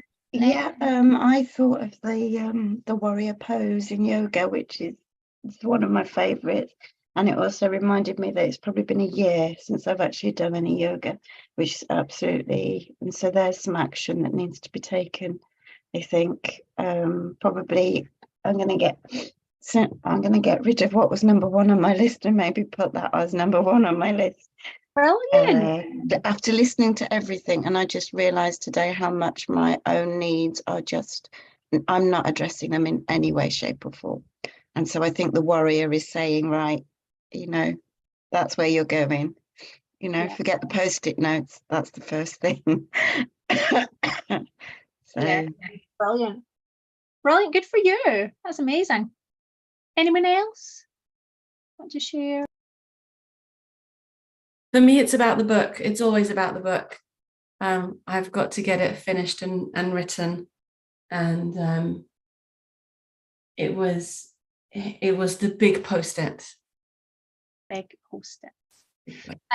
Which energy felt like the one that could help you get that book written? Warrior. Because why? Because Mother's done the research.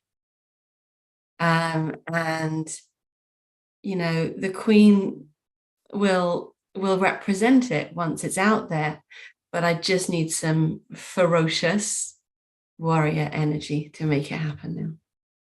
Great.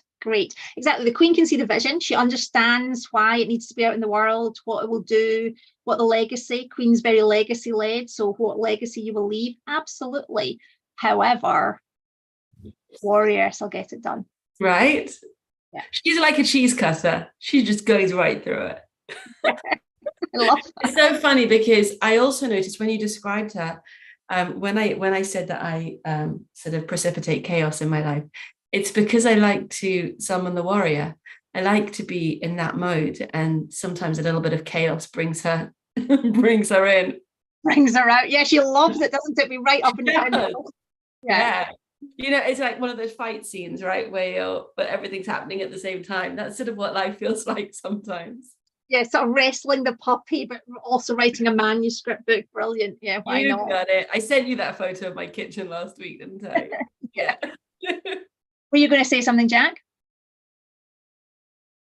All right. Okay. I thought you were coming forward. Great. So what we've done is we've moved through the process of feeling that overwhelm, being kind to ourselves first. Just say you're all right. You're here again. We're all right. We can do this. And then we've actually plotted it all out, got it all out of our heads, dumped what's not our things to do, delegated what we can, and been then gone into Queen and prioritized really clearly what actually needs to be done. And then got warrior's energy to start doing it. And that is the model. That is what you can do. You can do this in miniature form, you know, even if you kind of feel like your day's not kind of going exactly how you want it, like, okay, what do I need to do? Right, you're all right, get yourself a cup of tea. We can handle this with kindness, but then dump it all out, sort it all out, but not in a linear list. It's got to be, you know, attached to the vision and the mission and the purpose. And then Warrioress will get it done for you for sure. So just a little thought, what can keep us in overwhelm? So we love wearing our busy badge, over helping, over delivering, unable to say no, being stuck in analysis paralysis, Warrioress is really good for that, to get you out of analysis paralysis. Just take some action. You'll know pretty quickly if you're down the wrong road. You know, it gives you, your body gives you feedback like, oh, this is wrong. That's okay. You can do a U-turn and go back. Ignoring your body's signs of depletion, not getting a wee or not having a drink because you've got another pupil. Stop, get the drink, have the toilet break. Lack of energy and mojo. So again, you need to bring out warrioress. You start noticing your behavior is serving a value. So that's that value motivational piece we talked about, but it's not part of your vision anymore. So it was something that served you well in the past, but it no longer helps you. Okay, you've changed. The things that are important to you have changed. And so that behavior might just need to stop. So I'm just thinking like people pleasing is a classic one that you don't want to do anymore. And you can't access help from the universe and life feels hard. So that's one of our other archetypes we talk about, is the sorceress, feeling connected and feeling there's something more than just us, whatever that is for you. So it could be Mother Nature, it could be God, it could be Allah, it could be anything that feels bigger than who you are. So that's another one. Quickly, but I'll get this sent to you for interest. I run 2 signature coaching programs. So Effortless Excellence, Time and Energy Mastery for Women. So I would say I am a women's coach. That's what I've been trained in. However, these tools do apply. But for this particular one, we do tap into our cycle energy and flow rather than looking at linear. Men have ready access and consistent access to all testosterone and consistency of hormones through the whole month, whereas women, we dip quite a lot. So it's useful to understand and harness those.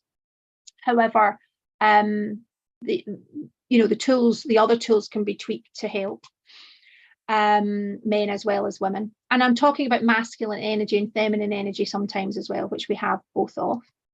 And then the Rediscovering You, again, is that balancing passion, fulfillment, love and legacy. That's a kind of deeper program, but we can send you information for anyone who's interested. So as we always say in coaching, we're looking for that big paradigm shift and that eureka moment, that aha moment, and it cannot be rushed, nor would we want it to. However, if anyone feels as if they have had an aha, so Angela's, I've not done yoga for a year, I actually need to prioritize that, could be your eureka moment. So again, it's good to note down, what have you had a eureka moment, and no pressure if you haven't, and what is it? And then really going back to those intentions you wrote at the beginning, what has been the most impactful lesson that you heard today, or maybe an exercise that you've done that you want to repeat? Something that you want to take away with you. So again, note that down. Have we met your intentions for today? If so, yes, and if it's a no, what else could we do? And I would like you to sort of take some action from today. So it might be something you want to start doing, stop doing, keep doing. But if you want any accountability, you can declare it in the chat box so that your friends can hold you accountable, saying, remember you said that. And I'll happily take any shares or any questions. Recognizing the archetypes feel like a paradigm shift. Good, Julia. So you started to feel them in your body. Yeah, Lorna, I'm really, really curious about your coaching program. So shall we explore it and then explain do you want to tell us a bit more about how you deliver and what you deliver? Or should we do that in a post or a share in the community later? I don't mind. I'm just aware of your time. So I was just I think you're right. We should probably stop because we've been going for 2.5 hours, but goodness me. So recognizing those, that you have access to that different energy. It's just it's using it at the right time for the right task. I want to know who's the 5th, please. Oh, so who have we not? So we've done it's Lover. Mother. It's Lover.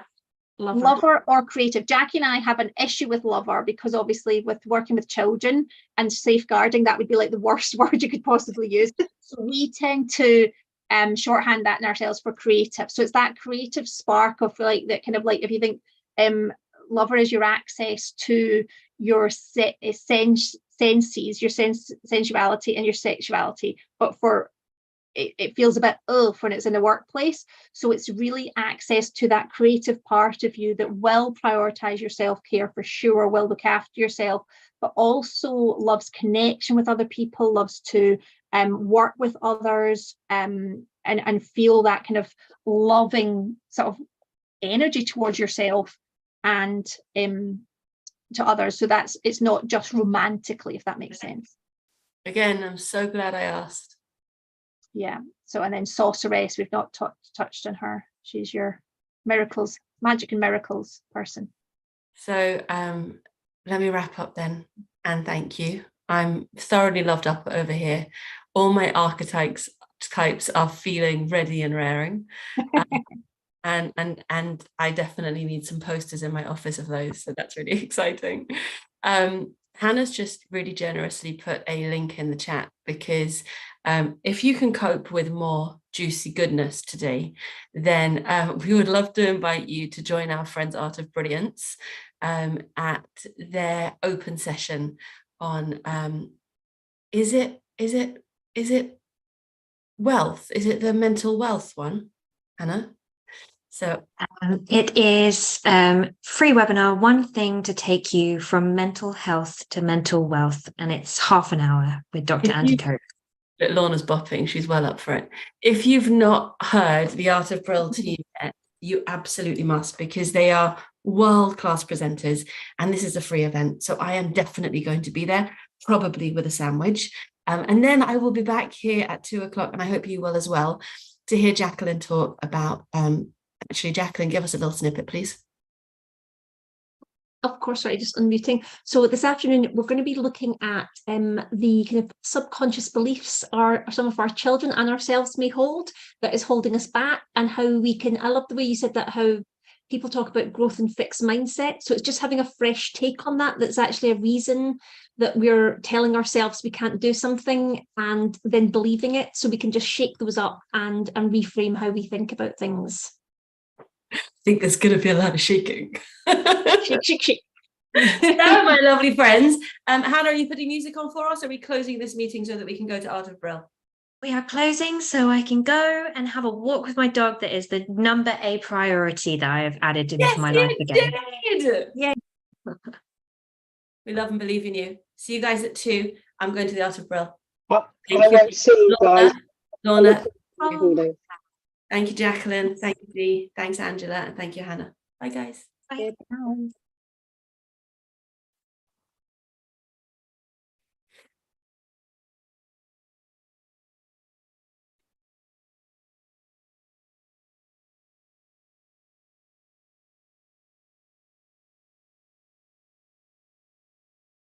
Blimey, that was world class. Once you've had a cup of tea, let's brainstorm.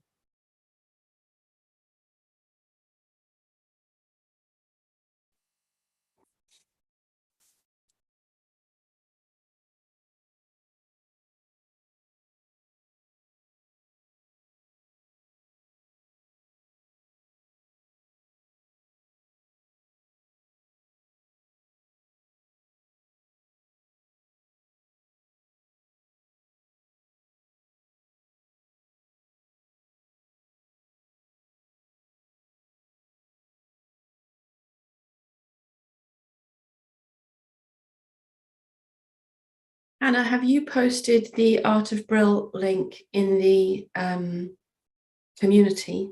It's just a link to their YouTube page. It's well worth doing, I reckon.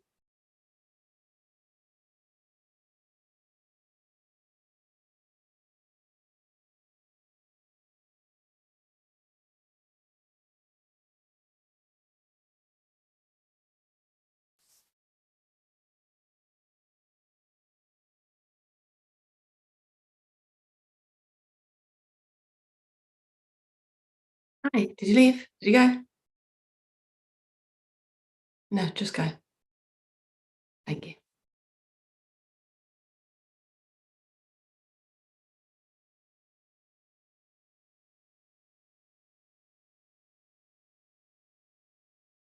Yamin's leaving for school now. Please email them and tell them that he's struggling with the pressure of going to school and with anxiety about the war. Benjamin?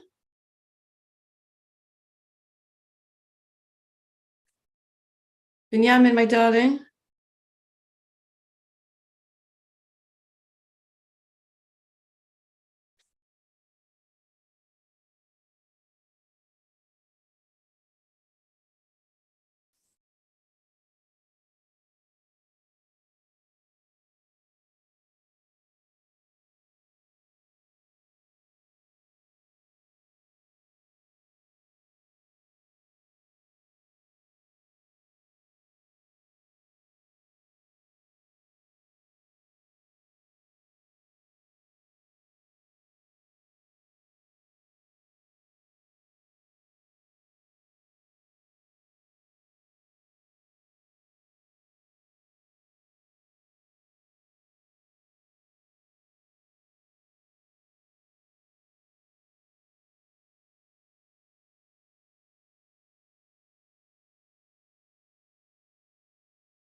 I'm really freaking out, but I don't want to disturb you. So I need you to go to school. So if you need me to take you so that you can go to school, then I'll take you. Great answers on a postcard, please. Yeah, let's do it. If you need me to, but I would like you to. Okay, we'll go to the note and then.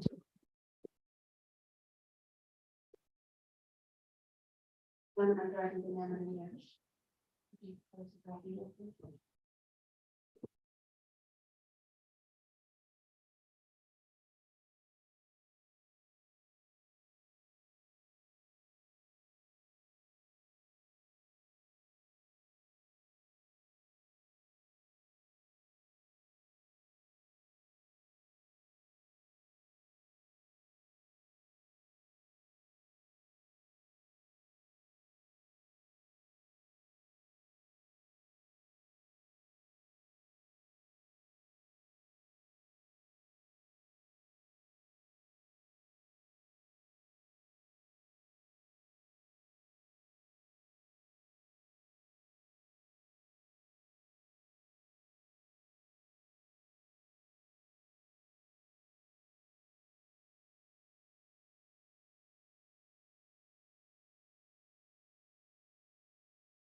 We used to be best buddies.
It's been lots of good stuff, and hopefully those three things are all one thing: relationships, relationships, relationships. That's the one.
She's ready to take a bath with me, eh? How was she?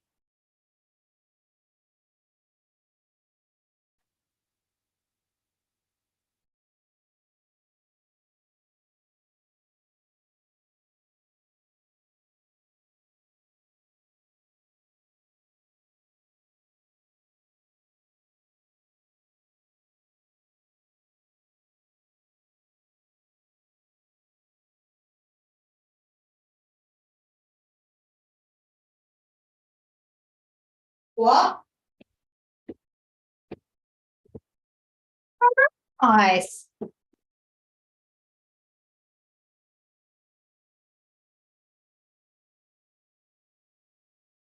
Half my brain is in that story. Really? Dude, look what you brought. No wonder you're not hungry.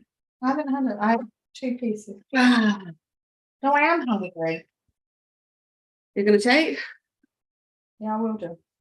I gotta lose weight. I don't want to eat crisps. What? Don't make me eat unhealthy food. I just thought you were a fruit platter. Don't start having a pop at me. Like, I've just walked in the room. I hear. Oh my gosh, you want to see something amazing? Hold on. Oh, we all woke up at 8:10 this morning. Oh, it's working. Yeah, it's the right way around for them. It looks amazing on the screen. Can I have one? Yeah, it's on there. Yeah, you can have one. Cool, right? What? Why does it look like someone's bitten out of it? Don't know, it's just an effect. You can change it. I was thinking that we should get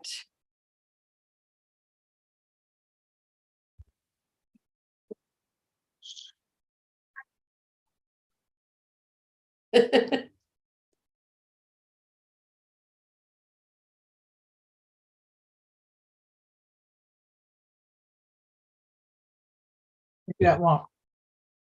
lost track. Hello, yes, it was because I don't know how to block social media on the kids' phones, and I don't even know how to block the TikTok subscription that has just popped up.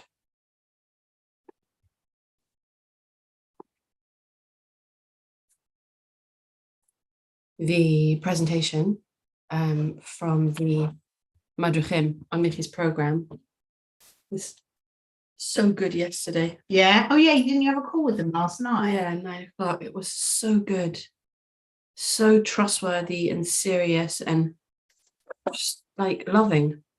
Look at this book.